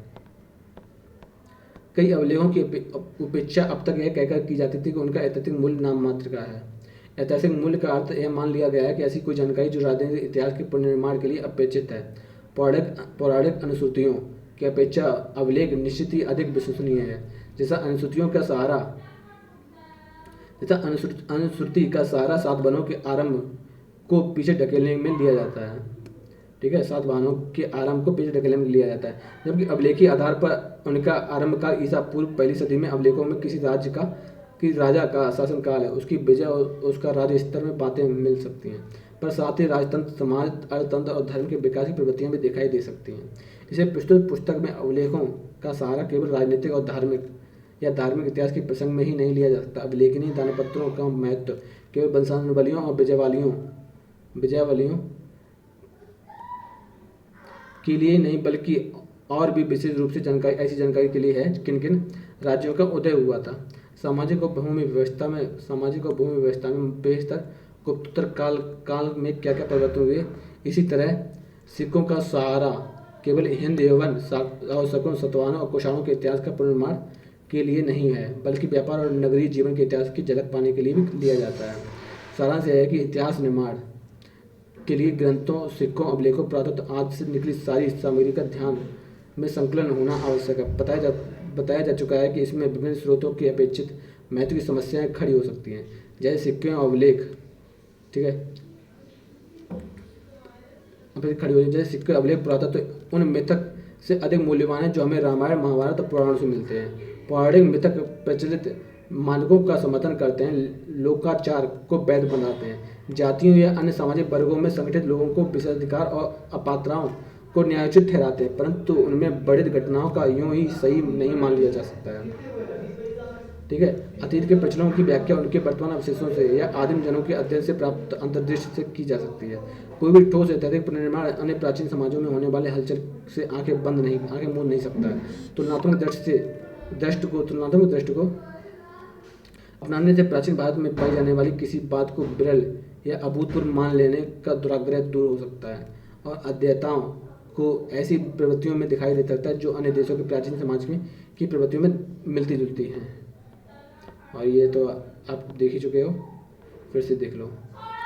तीसरी शताब्दी में सिंधु संस्कृति के लेखन की शुरुआत हुई थी और ऋग्वेद आया था 1500 से 1000 ईस्वी को। ठीक है, उसका 1000 से 500 में यजुर्वेद, अथर्ववेद, ब्राह्मण, अरण्यक उपनिषद आए। 1000 से 500 और 600 से 300 स्रोत और गृहसूत्र। छठी शताब्दी में साहित्य के अनुसार